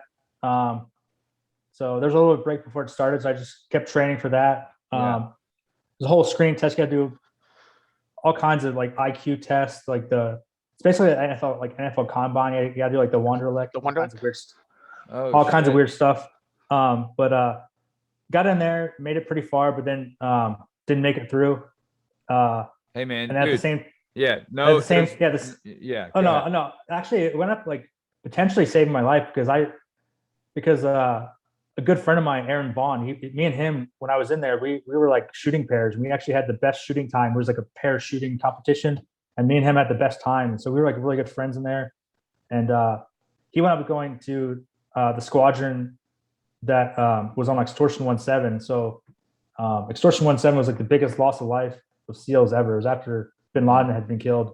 And so had I made it through, I'm pretty sure, because that whole fire team was on that mission. Yeah. That was in training. So yeah, could have been a blessing in disguise. Another, like, just one of those weird things in my life that like a bad thing happened, but then panned out good for me. But well, like we said, though, it's an honor to even be nominated to try out for SEAL Team 6. Yeah. So, it's incredible. Everything you've done, everything that you've told us and everything you've done is, I'm not trying to be corny or a fucking stunad or something like that, but it's not only incredible feats, but it's an incredible service to this country. And, when Steve was talking about it in the beginning of part 1, saying like all the sacrifices you made it so that we have the freedoms to do what we are able to do today. That's not to be understated. So, it is true. And I think we're all very thankful for that. But so you try out for, go ahead. I guess, I don't know if it's sensitive or you don't want to talk. Like, was there something specific in SEAL Team 6 training that you couldn't get past, or you didn't want to get past, or I understand if you don't want to answer it or you can't answer it, but no, their training I can't really talk too much about it. It's just gotcha. They have a very specific way of doing it, and it's okay. Yeah, fair enough. Yeah, it's just. Don't even, and I was also good. Yeah, whatever. Don't even get into it. Yeah, it's fine. We're not trying to step on any toes. They have their thing. We understand. So you tried for the SEALs, right? Or SEAL Team 6. Sorry, you are a Navy SEAL. You tried for SEAL Team 6. It didn't work out for whatever reason. And then what happens after that? So do you just go back to SEAL Team 2, or what is it? What do you do? So typically after you do 2 or 3 platoons, you have to become an instructor. So it's pretty much mandatory. So you know what? Yeah. You know what? Nick said the same kind of thing where it's like, they kind of like, because if you just keep going out in the field, like, I don't know, something kind of happens, but he would do something where he would go out, but then right away jump on something else so that they couldn't make him an instructor. Right. So, but then eventually he did like a bunch and they're like, look, fuckhead, next time you come back, you're being an instructor, So it's kind of the same thing where it's like, you had done all this time over there and all these tours and all this stuff. So you come back, they're like, look, we're forcing you to take a little break to be an instructor. Is that kind of how it goes? Yeah, because I was actually trying to get back to SEAL Team 2, and they tried to make a push to get me back over there. Apparently, I was liked over there, but it seems like you're liked everywhere, buddy. Yeah, you're the medic, the point man, and the sniper. But the head chef was like, no, like you have to go. And in hindsight, it was actually a good experience. And from the it's you have to give back to the community. I mean, like the reason the SEALs are good is because they have good instructors. At that point, I did 3 deployments, so it was my job to make sure that all the training that they were doing was relevant. The reason our training was so good is because you had guys. So it was good. I became an off-road driving instructor, so that was like really cool. Nice. I was like teaching people how to drive Humvees, all the Nice. non-standard vehicles, Nice. Tacomas, Hiluxes. Nice. Let them all know the- if they can drive a Dodge, they can drive anything. But dude, that job was, I didn't realize it was like it was like really busy actually. Cause it was out where, it's not classified. You can look it up, but it was where the Top Gun school's at. So like it's Oh, middle nice. of middle of nowhere. And I was gone all the time. And so, but I found a loophole though. I was liking it over there, and SEAL Team 4 needed some help. They needed a sniper and a medic. They needed so I happened to have both because they were going to pick two guys that chose me. So I was an instructor over there, and I wanted to get the fuck out of the country anyway. Like my at the time I was going through divorce. Yeah. Dad had cancer, and like I was just like, give me the fuck out of this country. Yeah. So I was like, somewhere. get me out of here. So I found they came to us and were like, hey, we need some guys to go to Afghanistan. And I was like, I've never been to Afghanistan yet. So one of Gotta check it off the bucket list. Yeah. I've been everywhere else. I've been to South America, Africa, Iraq, Europe, but no, Afghanistan somehow slipped through. All right, let's check it out. Yeah. So okay. So sorry. Go. Yeah, and how I sold it too is like they were like, no, but like you're an instructor. I'm like, yeah, but I've never been to Afghanistan. We're teaching guys to go to Afghanistan. How can I be an instructor? This is all bullshit. How can I be an instructor if I've never been to Afghanistan? Best. And rightfully, it is very different though. Operating in Afghanistan is like operating in the country versus, it's like New York City versus, fucking Kentucky or something. Mountains is different. Yeah. So it was legit, but I was blowing smoke up their ass. I just wanted to go to Afghanistan. Yeah. Plus, it's not that you wanted to as much as you needed to. Like, you needed to get out. You needed something to like clear your head. Like we were saying before, like punching the bag and doing that kind of work. Like there's a calmness and stuff you can find there. And like, I don't know, it seems like you're at peace when you're, like not at peace, but you kind of find your niche when you're out and you're in the field, right? Like you wanted this. You wanted this challenge. It's weird. Take your mind off of all the other bullshit. Well, that's what you've been training for so many years, right? It's ingrained in you at a certain point. It's weird. I mean, I felt more at ease, even growing up. I felt more at ease, like, playing football or wrestling, being in those like stressful environments. For some reason, for me, it was just like, it was where you thrive, bro. It was more calm than like, what to focus on or something. Yeah. You don't have the other. But that was cool. I did that for 6 months, and how was sort of the same deal doing. Yeah, it was way different. Like, it's just a different landscape. Like, Iraq was, at least where we're at, was all urban warfare. Out there was all spread out, a lot of driving. Yeah. Same kind of deal everywhere we went. We had to do the FID mission. That was our primary mission, but we would take them out on sniper missions and stuff like that.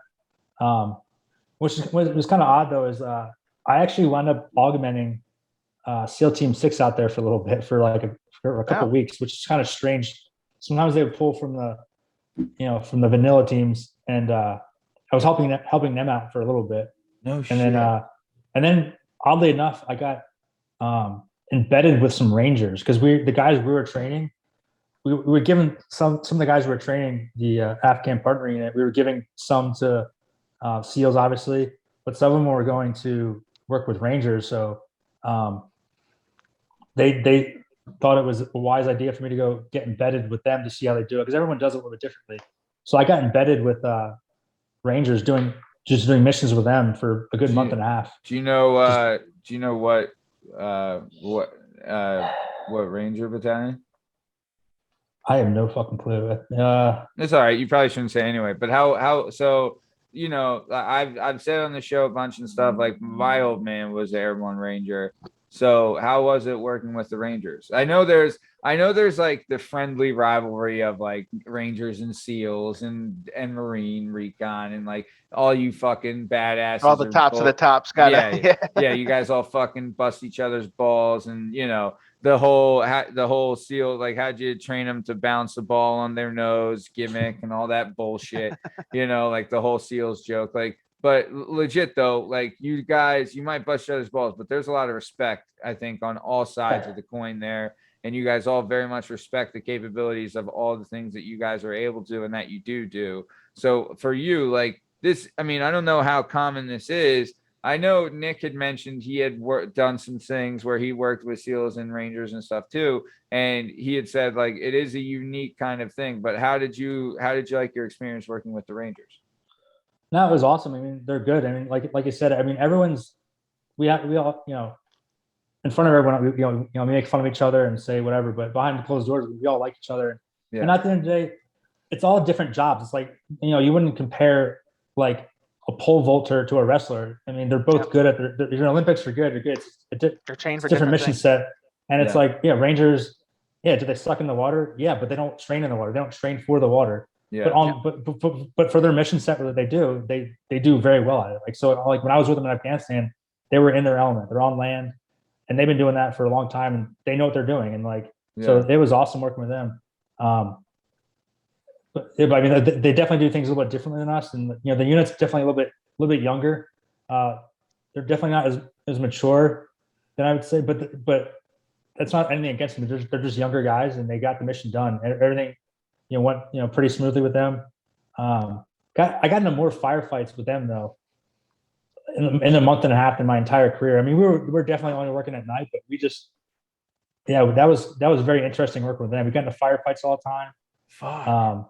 The working at night, was that something they already did, or did you like kind of like? Yeah, they did. Yeah. Okay. Yeah, Rangers at that point, Rangers definitely get more money than I would. I don't know how it was in 2004, but when I got there, they had all the same equipment that we did. I mean, they had Nice. although they had something cooler than we did. They had mortar teams. They had like dedicated mortar teams, which is cool. But they had all the same guns, same equipment, same lasers. Yeah. It's just a little bit different tactics, which that's why I was there. I was learning like their intricacies of their tactics. So the guys I was training. Yeah. But when I was there, I was primarily in charge of my Afghan partner unit. So again, like they had to be up front.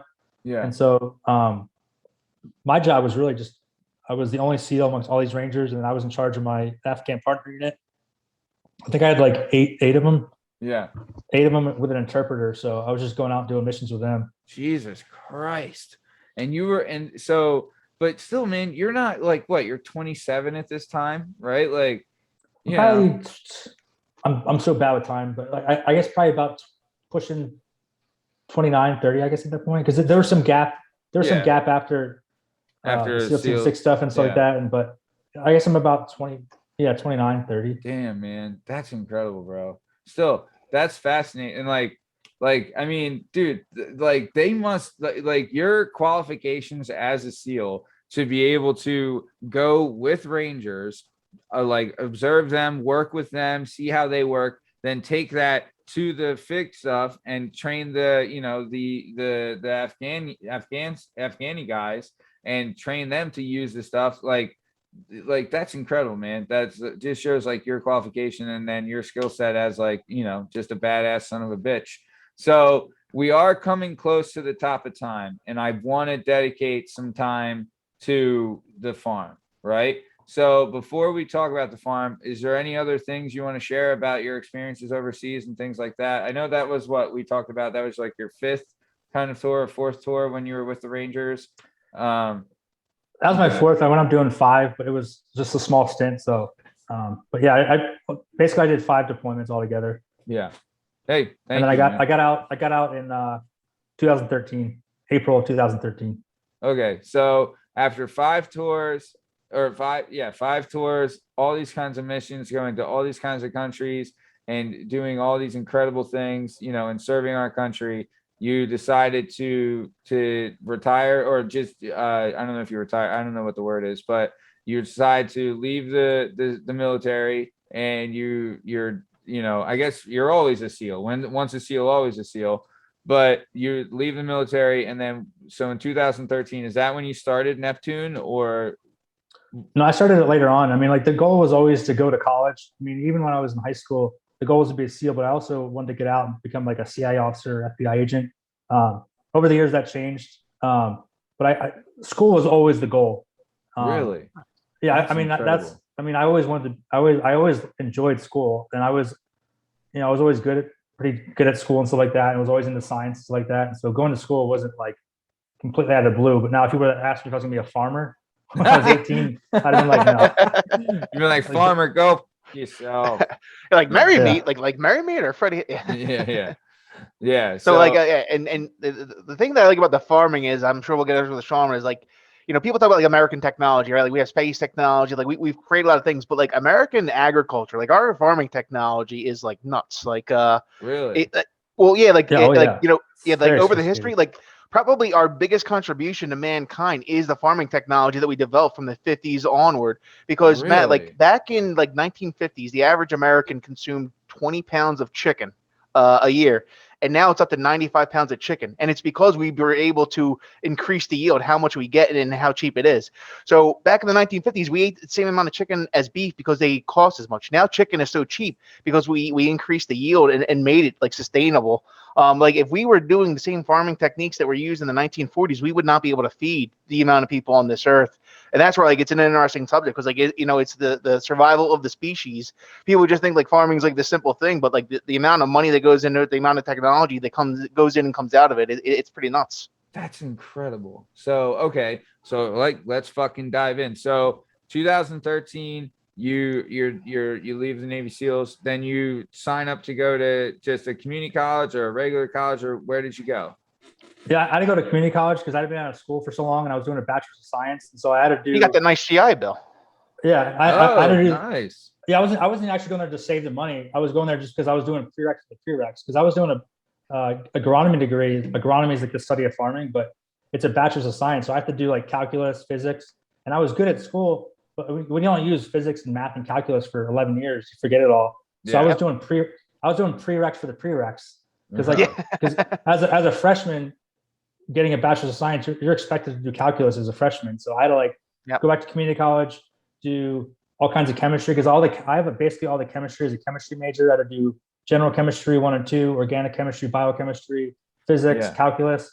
So the first year and a half, I was just doing that, and then eventually went to Fresno State and graduated there. I got a bachelor's of science in agronomy. Nice. All right. So, and then while I was there, I was working with farmers and stuff like that. I actually got an internship with the USDA. I was doing research with them, helping out professors, doing research on potatoes, lettuce, sort of developing the stuff that we're gonna use for farmers to use, protocols and stuff like that.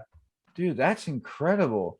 So okay, so all right, so that takes us a couple years down the road. So you're working at different farms in the USDA.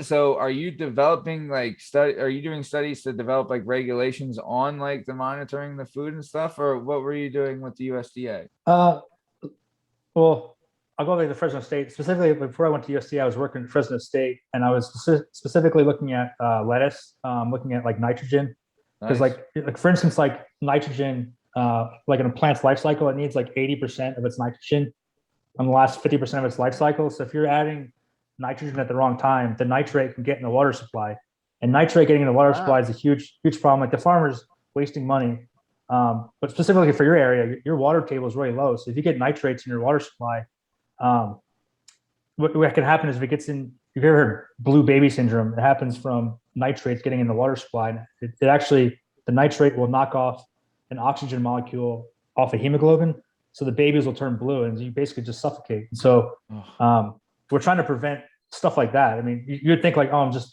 putting nitrogen on. Yeah. And that's what they called refer to as runoff, right, Sean? Like a farming runoff would be like this kind of a thing where nitrogen, like things are getting into the water table that shouldn't be. Yeah, I mean, runoff is generally going to be. This is like very getting specifics and the nerdy stuff of it. That's specifically like the phosphorus, potassium, but nitrate usually is going to leach downwards just because it's negatively charged and the soil is negatively charged, so it doesn't stick to it. Whereas potassium, phosphorus are cations, so they stick onto the soil. But yeah, so I was doing research on that, and then I did research on potatoes, looking at organic seed treatments, trying to figure out ways to prevent various diseases, looking at like insect problems in almonds, looking at different monitoring programs. Oh wow! And then for the USDA, looking at some range ecology. There were some areas that got overgrazed back in the 50s, and so they put a bunch of structures in there, did some put some different grasses in there, made some dams, and they're trying to prevent erosion so that cattle could still actually graze this, because if it gets overgrazed, it turns into a desert, and then at that point you're fucked because nothing's going to grow there, and it just cascades and get worse and worse. So that the program was started back in the 50s, so our job was to go out there and just monitor the soil, but that was a real tough thing to do, because it was what is called wilderness. And wilderness actually is a legal term. It means like you can't bring motorized vehicles on there. So we actually had to go in there on horseback all the way out, all the middle of nowhere, and do all these soil samples, bring back the soil and like test it for nitrate and stuff like that. And then we did also, we did like putting in weather stations and stuff like that. And we're basically trying to monitor and predict forest fires out in California, because you've seen the forest fires. There's huge forest fires. Oh, dude, that's so we're terrifying. So we're helping out with putting in all these advanced sensors out in the soil, and hopes of just trying to figure out what causes or the causes and prevent them, and maybe at the very least, like say, hey, like the next 2 weeks, maybe watch out for a forest fire. Damn. And then we did some climate change stuff too, trying to basically quantify like carbon in the soil and how much is being emitted into and basically just doing climate change type stuff and try to predict what's going to happen with this huge experiment of shoving CO2 in the air, which I don't think anyone knows what's going to happen. But did this interest come from just like chemistry and things like that, or like how did this develop into like like this is like a passion? How do we get Farmer Sean? Yeah.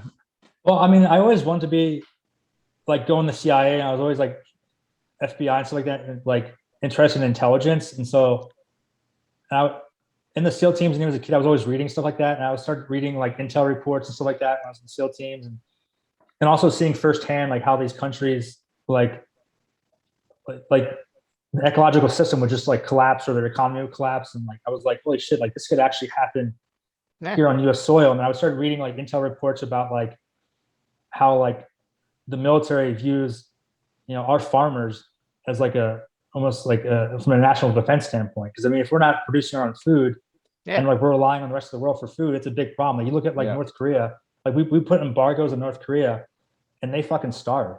So imagine down the road if like other corporations, our food was coming from other countries, and they're like, hey, 20 years from now, like, hey, fuck you, you're not getting your food. Like, what do we do? So it sort of grew out of that. And then Sean, I remember reading about like in North Korea where they'll have problems with like some kind of a parasite, because they'll use human feces for farming because they can't get fertilizer like that. Like, it's that kind of crazy stuff. Oh my god. You don't think about it. Like, I mean, I think people got a taste of it with COVID, but like when supply chains shut down, like when dude, people don't realize how fragile the US is. And I started researching this, and I started like looking at our own government views this as like a national defense thing, and like a supply chain shut down, and you're probably gonna see it right now. You're like, I wouldn't. Our food's probably gonna get, like, especially meat and stuff like that, it's probably gonna get really expensive because of all these droughts. Chicken wings. Like Chicken wings went through the roof. Wood. Remember, fucking like I was trying to build a structure for my farm, and I went there and fucking a 2x4 was literally 3 times as much. The timber thing was nuts. And that's farming too. I mean, you don't think of it, but wood it's farming. So people farming all that. that. So it's just like it's a little economics. So like that's what we call like supply shocks in economics. Basically, like you set up your supply lines to do or act a certain way, they get disrupted, and it costs a lot of money to re-gear everything, to retool everything. And that's what we're seeing now. Like, I think the lumber is coming down a little bit, but a little bit. If all of a sudden you can't get the trees, you know what I mean? Like, what are you going to do? Now, here's the thing. If you guys want to learn how to take down America, you know who knows how to do that? This guy. You want to know why? So back to story time with Sean. He's home from, I forget which tour 55,000. I don't know. I did fine. Sean's cool. home. Sean's home. We go down to Virginia Beach to hang out with him. He says, hey, we're going out to the bar tonight. And at this point in my life, I am full blown 6 days a week at Rich's place, Matt, on the original fight team, right? We're working out like fucking maniacs. About to get my purple belt. I'm 26 years old. I'm invincible at this point, right? Sure. I go down there. Sean looks me dead in my face because he's known me my whole life. And he said, Steve, the bar we're about to go in is filled with 90% team members.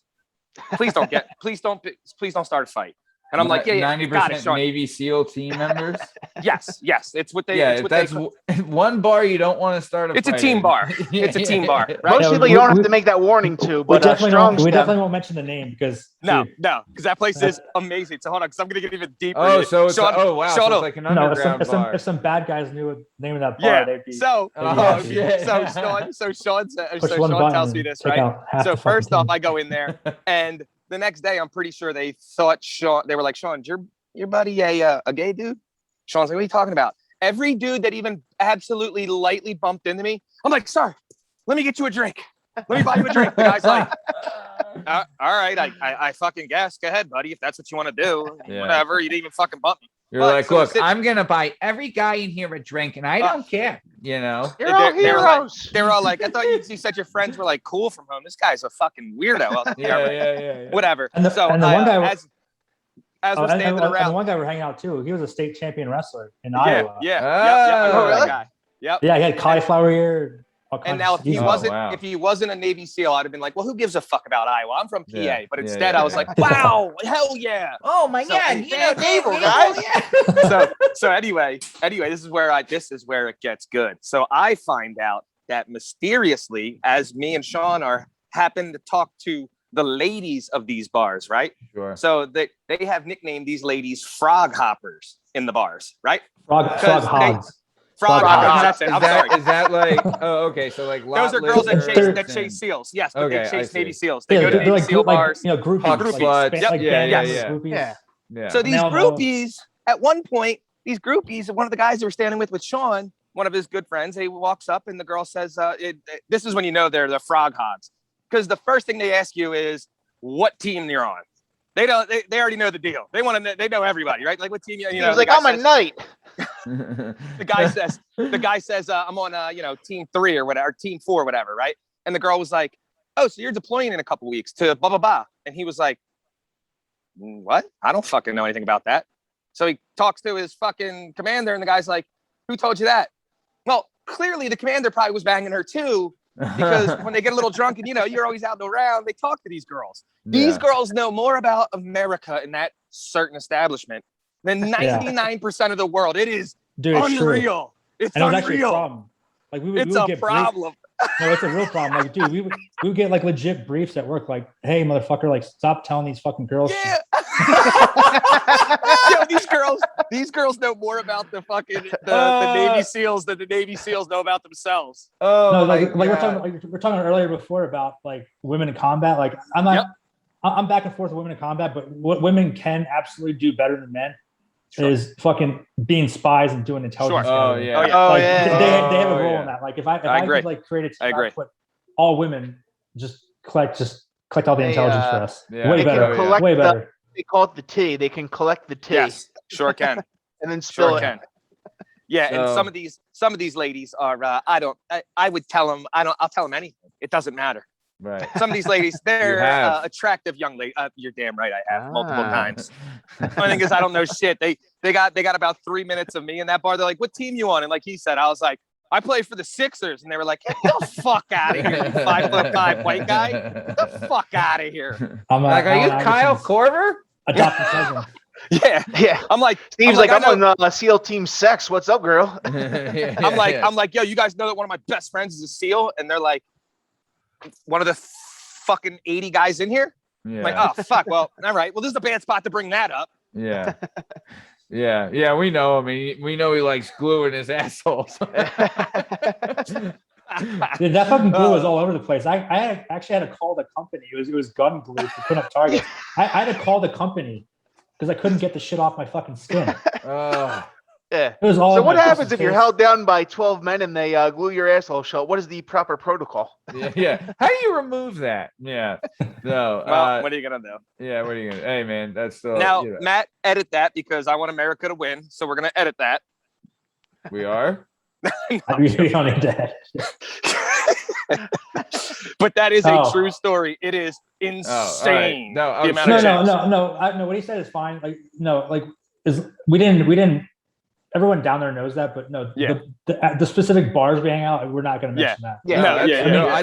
I thought you meant the glue in the asshole thing you wanted edited. No. Oh. No. Like, no, dude, the enemy knows everything. Like, I remember going down there, like, being in Virginia Beach was kind of a unique area, just hanging out when you get home, is because there was legit fucking spies around there. Like some of the biggest secrets we have is like, like our nuclear subs and stuff like that. Yep. So you go to a fucking bar in Norfolk, you see some like fat, pudgy, regular Navy guy with some fucking hot, tall Russian girl. I'm like, yep, something's off there. Uh-oh. And actually, years later, when I got out, they found a big Russian spy ring down in Virginia Beach, like not too far where I was at. That's not surprising. But I'm sure some of those frog hogs. I'm convinced some of them, like maybe they work for the U.S. Maybe they work for the U.S. and trying to identify some of them, but I think some of them probably were like, I don't know who they were, because some of these fucking women like knew more than fucking I did sometimes. Like, how the fuck? And they were supposedly civilians. Yeah. So the last they one loved too, vodka. The last quick one too, Sean. At this point too, another visit. We're down there. He's home. He was rarely home. So whenever he told us he was home, we all went down. Nice. So we're down there, and Sean decides that I think this is probably the timeline. I'm assuming, but I'm a fucking asshole. Anyway, I'm pretty sure this was after sniper school. So Sean was like working with like his the scopes and all that shit. We go down to the beach in Virginia Beach, and Sean's like, "Hey, you fucking moron friends of mine, go run around by the water." We're like, "What?" He's like, "Go down there, and when I tell you to move, keep moving." We're like, "All right." He pulls out this fucking super telescope that looks like he's about to see Uranus and starts homing it in on us on a public beach but down in Virginia Beach. It's not really that uncommon because there's so many fucking military guys. Yeah. But he's pulling out the largest scope I've ever seen and like tracking and setting his scope to distances while his dickhead friends run up and down the beach trying to bang chicks.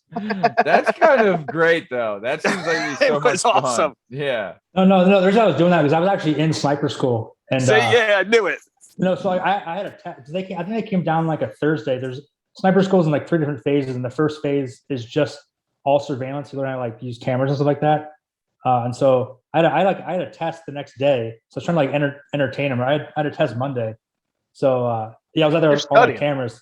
I was studying. Because the photography, I like take like night shots from like 300 yards away without a flash, which is a really hard thing to do. You have to like open the shutter speed, do all that kind of stuff. All that it's gonna be pretty complicated. So I was trying to do it. So I just but actually the camera out there wasn't that all that out of place because people were out there with cameras all the time, taking photos of like all the ships and stuff like that. So I wasn't completely out of place. But I was taking photos. What was really weird is when Steve went swimming and Sean swam 5 nautical miles into the horizon. Just right. Yeah. No, I don't get in the water for fun anymore. And then, I mean, obviously, I've been bouncing back and forth, but I got one other bulletin too I want to bring up. Now, Sean, I don't know if you talked about this, but what about one of your assignments in one of your tours where you were the lead counter sniper for the vice president? Is that right? Yeah, that was my first deployment. Yeah, so forgot to mention that. You just got to be the personal bodyguard for the VP. That's what I'm here for. Honestly, dude, Secret Service stuff, like, it sounds cool, but it's so fucking boring. Yeah, so we were doing the PSD mission over in Iraq, my first deployment, and George Bush and Dick Cheney were coming to the Middle East. So we were working with the Secret Service, and they wanted us to help protect them. Bush went to Pakistan. Cheney was in Iraq with us, and so the Secret Service, I was grandfathered in as a sniper, so I was doing counter sniper stuff. So they basically just told me like, hey, this is where the vice president's going to be, and they're like, if you were a sniper, where would you go to kill him? Oh my god! It's like the Shooter movie with Mark Wahlberg, right? Yeah. No, I mean, but obviously it was like they're like get into the mindset of like that's what. Yep. If a bad guy was going to do it, where would you go? So I just went to all those places. I was like, okay, I would go here, I would go here, I'd go here. And so I was helping facilitate putting guys on it. So guys would, as a result of like what I was doing, guys would run over like, hey, go to that tower, go check it out. Or at least put some glass on there and look at them or do something. So, but ultimately it was like a lot of like Secret Service type work it's a lot of just waiting around because ultimately all these guys are just doing their meetings. You got to like sit there, like look professional and just stand still. But I was just running around, making sure no one's trying to shoot him. Nice, crazy. Hey, you did it. But but that was only like mission accomplished. He was there for 5 days. So, but it was cool. I mean, I got to like work with the Secret Service again. I worked with them a little bit during the workup, but I got to work with them like overseas and stuff like that. So nice. It was cool. That is cool, man. So it is. So all right, we're coming to the top of time, but I do want to dedicate some time to talking about your nonprofit, which is the Neptune Farms. And I want to talk about what you've been doing there because I think it's a great thing. So there's been a study, like you said in part 1, there's been a study where they found that when veterans are farming, right, there's a chemical a chemical reaction in people where it relieves stress and anxiety and helps them like, stay focused and feel better. And the farming chemically does that because you're working and doing things and building this stuff.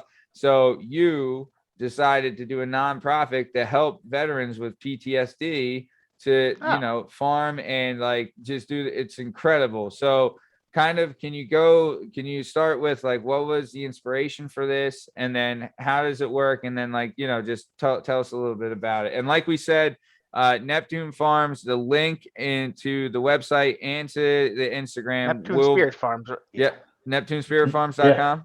So Neptune. .org. NeptuneSpearFarms.org. NeptuneSpearFarms.org. The link will be in the description of this episode and of it'll be in the description of episode of part 1. So yeah, Sean, go ahead, please. Yeah, so I mean, it started out like I was talking about, did all this research, while in the SEAL teams, and figured out like this is sort of a national defense thing. So it's sort of extension of what I was doing, just in a different way. And so really got into it. And then I found out that it was sort of helping my PTSD, because I was diagnosed with PTSD. Yeah. And I had a bunch of traumatic brain injuries while I was in as well. Yeah. And so found out it was like anecdotally helping me. Found out it was actually helping other veterans too. Yeah. And so thought about doing the, like a for-profit farm, but decided to go the nonprofit route. So when I was in graduate school, I graduated from Fresno State, got into graduate school for a master's program. And then when I was there, I started the nonprofit. And then during COVID, it finally got approved. And so June 2020, started doing it full time. And that's what basically all I do now is the nonprofit. And we teach veterans how to farm, and we give them a place to farm, because a lot of guys don't have the land. So we give them a place to do it. And the guys who do have land but no expertise will actually go to their property, clear a piece of land out, and like walk them through the whole steps of like, what seeds to pick, what fertilizers, how to do a soil test, how much water to add to it. Like, I mean, the whole shebang. And do you want to walk us through like a case study, like you don't name names, but like like how you help the guy like set up a certain crop, or just Yeah, so I mean, we're farming out here in Arizona. I mean, it's no secret where I'm at. I'm in the Marana, Arizona area. It's the desert. It's fucking harsh out here. Yeah. And so I had so there's not much water. Yeah. Well, maybe talk about that later. But we're actually running out of fresh water, but there's not a lot of water here either. Yeah. But so the guy, he had one of the guys I was working with. He had 5 acres. We put in a 2,500 square foot plot. We wanted to go bigger, but this is part of what I'm learning too, doing the business side of it, is that anything bigger than 2,500 square feet is considered a farm. So put in a small plot for him. Did all the calculations for him and figured out how much water we could actually use with his well. Taught him how to do all the calculations of figuring out how to grow the crop. And we did our first crop was watermelon, and we actually lost all of them because we have a big javelina problem out here. And I'm doing like javelina is, it's almost like a pig. It's almost like a wild boar. Oh, shit. They're mean and they get through anything. You put a fence up, they'll get through. And this guy, not really in the city, but we couldn't just go out there and shoot him with a shotgun, because like his nearest neighbor, it's 5 acres, so his nearest neighbor's 100 yards away, but we couldn't really do it. And also we're doing, I'm definitely into conventional farming. I'm not against pesticides, but for what we're doing, we don't use any kind of pesticides or anything, because families are actually living on these farms and stuff like that. First couple of crops we lost. We did this in 2 different plots. We did watermelon and some water pumpkins, but then we had some success with potatoes. Produced about 400 or 500 pounds of potatoes, and so these guys learned how to farm. Then all the food went to nonprofits and stuff like that. Dude. And then we actually, and then we kind of got hooked up with some other guys too, some other veterans. Some guy's name's he's a Green Beret, Mike Glover. He owns a business where he teaches people. Basically, it's a prepping community, teaching veterans how to survive off the lands, all that kind of stuff. And I started teaching some of his guys, because they had different blocks of training where they were doing like survival training, and they wanted to learn how to farm. So I got hooked up with him and started training some of his guys how to do it. Trained about maybe like 15 of his guys. And so then kind of the day to day, I've got also my 13 acres that I own in my name. Yeah. That I donated some of it to the LLC. Like, when I say like it's my nonprofit, it's an LLC, so technically I don't own it. It's a nonprofit, but so I donated some of it. So some guys will actually come to a portion of the property that I donated, and they'll learn how to farm there and teach them everything. So I mean, some days farming is just putting up a fence. So some guys have never put up a fence. I'll teach them how to put up a fence. Teach them how to drive a tractor. So you're going soup to nuts, everything, like everything, Yeah, and that's like a lot of my background as a kid doing like carpentry and stuff like that kind of helps out. And so farming, I love it because it's like some days like I'm a chemist, so I got to like do a soil sample and look at the chemistry. Next day I'm an engineer trying to like put in a solar system and trying to figure out how to like get power. You know, something next day new every day. Next day I'm a carpenter trying to like figure this out. So it's really fun. It's people don't realize like how hard farming is. People think of these farmers as like dumb people, but you get into it, man. It's very intricate and I'm also like outside of the nonprofit, I'm also working with some local farmers too that farm cotton and stuff like that, and that's very, very sophisticated. I mean, they got these $250,000 tractors that are basically drones. They got like GPSs connected to them going down and all kinds of stuff. So it's really fun, and the nonprofit keeps them really busy. People can donate at neptunespearfarms.org.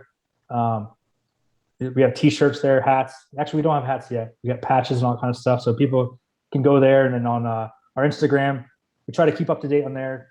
We got new crops and stuff like that. And then on the website too, we got education material, and people want to learn about how to like deal with weeds or fertilizers and stuff like that. So we're also getting into the education side. And dude, that's great, man. Like when you're with these guys doing the farming, is it that you guys talk about the PTSD, or is that this takes their mind off the PTSD is what does the trick? Problem solving and all that kind of what do you think it is that makes this such a success? Yeah, I don't know. I mean, like the study, like I said, it's shown to like lower their stress levels, but the kind of intricacies of it, I don't know. And I'm actually, when I was in graduate school, I was working with a very she's a PhD, but she has a PhD in sociology and agronomy. So we're trying to get and she wants to do a study on horticulture therapy. So we're going to try to dive deeper and kind of answer some of the questions that you're asking, because I'm not a psychiatrist. Are you trying to get a grant for it? Yeah, we're trying to get a grant. We tried getting grants during COVID was really difficult because all the grant money. Getting a grant is difficult anyway, but getting a grant during COVID is difficult because all the money was going to them. But we're trying to get a grant. We did an episode with a friend of mine who's she's a postdoc researcher in microbiology. She works at Penn. She actually just took a different job, but she was telling us about the grant process. So if you want like any kind of a contact, like she's written and done grants, so we can hook it up. For sure. Yeah, definitely. So like, I mean, scientifically, I can't answer your question, but like anecdotally, I mean, it's just, I think just getting out there. Some guys have severe PTSD, like they don't even leave the house. So some of it, I think, is just getting out there, getting some sunlight, and getting some vitamin D. There's obviously studies that if you get some sunlight, get vitamin D. That's definitely, we saw that with COVID. People were inside, got depressed. So I think some of it's just getting outside of the house, and then just the job of it too. I mean, kind of get your mind off of things, and then exercise too. Farming's hard work. Oh, so you get guys, and then and just I think something is like almost primal about growing your own food too. It's like kind of unlocks that. And it's extremely rewarding. It's very primal. Very rewarding, dude. Tastes better too. Yeah. Nice. So what kind of things do you grow on your 13 acres? What kind of stuff you growing? Because I will say this, I did see on your Instagram. I think I said it wrong. It's Neptune Spear. Right? Yeah, Neptune Spear Farms. Yeah. So like Neptune Spear Farms. So like the Navy SEAL Trident, right? Neptune Spear, right? Yeah. So Neptune Spear Farms. So on your Instagram, Neptune Spear Farms, there was somewhere I had seen you'd flip the tractor, right? Yeah. Does that happen quite a bit, or what happened? Yeah, that's actually that's like a big. A lot of farmers flip tractors. It's actually really? It's pretty common, especially too, because when you're farming, you're trying to put as many crops as you can per acre, and so as a result, because when you're spacing out plants, some of it's botanical. Sometimes you just can't put certain plants too close together because they vine out and they start competing against each other. But sometimes you can get them closer than you think you can, but then you're limited by the tractor. So the tractors typically have smaller wheelbases, so you can actually put more crops on there. So I'm used to like driving like a Humvee has a really, really wide base, and then your car has a pretty wide base, but these are actually more narrow. Dodge Neon's wide base. Yeah. But yeah, it was just I was going over like a small little bump with this narrow little tractor, just fucking tipped over. Jeez, and I've been trained on tractors. I'm a good driver, but I never driven a tractor that small, because when I was working at the university in USDA, I was working with like huge, Yeah.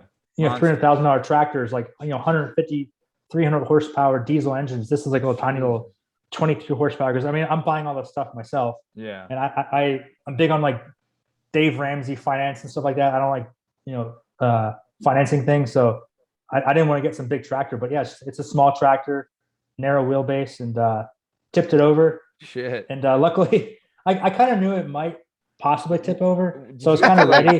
Took my seatbelt off because like you're supposed to wear a seatbelt. I was like, I'm gonna be strapped into this thing. So I fucking didn't put my seatbelt on. I jumped off the side and I was fine. And then came back, like my dog was freaking out, and then I came over my truck and tipped. I have a Dodge Tacoma, and I just pulled it back over. But yeah, I quit that day. I was like, I'm going to get a beer today. Yeah. Because that could have been bad. Yeah, it's a small tractor, but I mean, if my femur was under there or something like that. Oh fuck, dude. Yeah, I don't even want to think about that. Had you not gotten out of the seatbelt, all that could have been fucking bad news. So, all right. So, dude, that's so. So, like I said, what kind of stuff are you growing there? I don't think. I got grapes in the ground right now. Just finishing up with a. You can do a little vino. I do drink wine, but just because we're a nonprofit and trying to like some veterans have problems with alcohol. So I mean, I guess you could make alcohol out of it, but it's primarily for table grapes and raisin grapes. Yeah, nice. And they also table grapes. They also preserve well as raisins, so that's good. Nice. And then we got watermelon. We got some potatoes in the ground, sweet potatoes. We got some pumpkins in the ground right now. So. Yeah, out in Arizona, you can pretty much grow anything. That's one of the benefits out here. We don't have a lot of water, but you can grow a lot, and that's why you see a lot of our food that comes from. Is it because of the soil there? There's something specific about the soil, or? It's good soil, but it's also just we don't get any kind of. It gets hot here, but we get more sunny days. Like we don't really get any cloud cover very much, so you can pretty much grow something every single day of the year. You also get like greenhouse conditions. Like it's great to farm in a place like Pennsylvania where you don't have to water anything, but like sometimes you don't want rain. Like if you're getting ready to harvest like corn or something like that, you want to dry it out a little bit. And if the field gets really wet, you can't even get into the field to get it. So it's kind of nice that like we control exactly where the water control every goes. aspect of the farming. Yeah, so it has its benefits. But I mean, look at like California. That's why a lot of our food comes from there, is because they have more sunny days than say Pennsylvania. True. Yeah. But I mean, there's also some downfalls too. I mean, some days it's fucking hot. Like, yeah. I mean, not too long ago, before the monsoon started, we had like sustained days of over 115 degrees, which was like insane. Yeah. But I mean, but it's a dry heat. I hear the dry heat. No, everyone always tells you. I'm like, there's no such thing. The dry heat is a thing. If it's like 100 degrees, like today it's 100 degrees, that you can say it's a dry heat. But when it gets 115, it's fucking hot. Yeah. Yeah. I don't care what kind of fucking And ovens dry heat too. So exactly. At some point, it's just hot. Yeah. But no, 100 I'm a big guy, Sean. I sweat. So whenever people tell it to me, I'm like, you're all crazy. Like, you have no fucking idea. I sweat too. Yeah. Same. How is it? I mean, how much sunblock do you go through out there? Jesus. I don't do the sunblock thing. I just cover up. I wear like a lot of synthetics, and I just cover everything up because he learned about the burqa overseas and he brought it back here to. Yeah, and honestly, I'm cool that way because when I just put water. I like my big boonie cover my neck up, put pants on, stuff like that. I just every hour or two I'll just drench myself in water, so I'm just as cool. Yeah, but yeah. Nice. So, like we said, the description for the Instagram and for the website the links for the website and the Instagram will be in the description of the episode, as well as a link to Mike Day's book, Perfectly Wounded, right? Yep, Perfectly Wounded. So, dude, Sean, I can't fucking thank you enough for this, man. This has been like, me and Pete are usually on the same page with this, but we would love if you would come back on sometime. Yeah, man, it was fun. This is, dude, definitely. This has been, I mean, I'll have to cut this, but dude, it's been fucking 4 hours we've been recording. And shit. It flies by, right? Yeah. Like, we really, this was such a fucking great session. You had a good time, Sean? Yeah, it was fun, man. This is great, right? It's fun just like going down like memory lane and it's one thing to go on a podcast people don't know, but it's like, I know you guys, so it's kind of cool just to go down memory lane and stuff. Yeah. and Yeah, bullshit and like it's we're all kind of the same humor. Like we're not gonna get offended and all that shit. Like we're here. I to looked up fucking to cut it, it it's up. called gallows humor. When you deal with like morbid gallows. stuff because of your job, gallows humor. Yeah. Yeah. So okay. So we're coming to the top of time here. Sean, like I said, man, I fucking can't thank you enough. This was so great to talk to you and for you to share your experiences and everything you've done. I can't thank you enough for being on the show. Can't thank you enough for your service to this country and everything that you've done. Like we said, all the descriptions, everything will be, or all your links and everything will be in the descriptions. Is there anything you'd like to say to the listeners before we get out of here? No, just check out my website. We always need donations. It's difficult right now with COVID, so help us out there at NeptuneSpearFarms.org. And get out there and talk to some of your local farmers. Just see where your food comes from, and get out there and grow some food in your backyard. It's fun. Yeah, man. Awesome. Yeah. And then if any of your listeners, anybody with PTSD, I mean, I would suggest contacting and do whatever, because everyone's here to help, and it's a great thing you're doing there. Yeah. So. Thanks. Yeah, of course, man. No, thank you. Thank you for everything. You do nothing but, help protect and serve, brother. And can't thank you enough. So, Party Boy, anything you want to say to the dozens and dozens of Working Perspectives podcast listeners? Matt, I am Sean. Do you sell shirts in XXX? Because I'm ordering one today, and I'll be making a donation. And just everyone support Neptune Spear Farms. Do you have XXXs? We don't. What we do is we go through. I'm blanking right now. We do a website. It's a bulk order, but I can set up a bulk order online. People can go in there and get some. But I don't have any XLs right now. All right. Well, I'll get something in there. I'll figure it out. We'll figure it out. Yeah. We'll figure it out. Pete, you got a pretty sweet shirt on today, right? I got my working pea pod. There we go. Merch will be available soon. We'll let you know when that drops. But like support Neptune Spear Farms, and like if you have any other local organizations that help people with PTSD, help them out too. It's important. Agreed. Very much agreed. So this has been another episode of the Working Perspectives podcast. I'm Matt Lavelle, accompanied today by Party Boy Pete McCormick, N-Dub's favorite son Steve Cabot, and our guest today was the one and only Sean Day. We can't thank Sean Day enough for being a guest on the show. You can find all our content and all our stuff on all podcast platforms and YouTube at Working Perspectives Podcast. You can hang out with us on Instagram at Working Perspectives Podcast, and you can follow us on the Twitter and the TikTok at Working P Pod. If you'd like to be a guest on the show and think, hey, I would love to do a podcast, maybe get my story out there, then feel free to email us at workingperspectives@gmail.com. We'll be more than happy to get you on the show. Other than that, thank you so much to Sean Day for being on the show. And thank you to everyone for listening. This is the end of the show. Stick around for the ad read. Thanks. See you.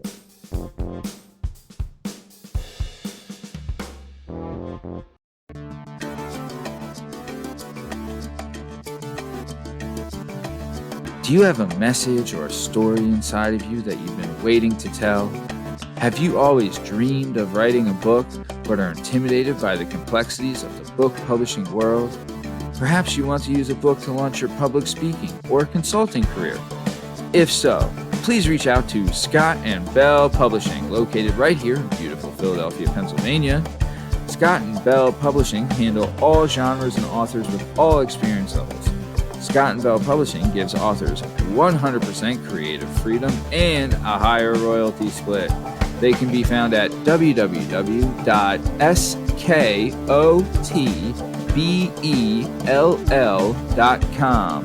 That's www.s as in Sam, K as in kite, O as in October, T as in Tom, B as in boy, E as in Edward, L as in Larry, L as in Larry.com. That's Scott and Bell Publishing, where the authors go.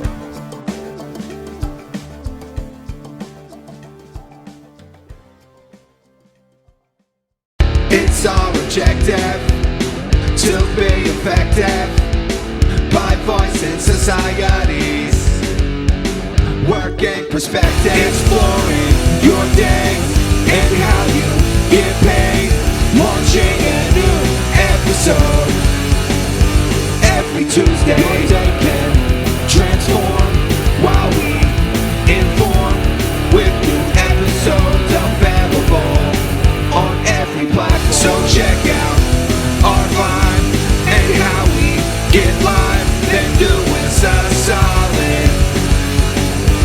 share and subscribe. We're just sharing. We're just sharing.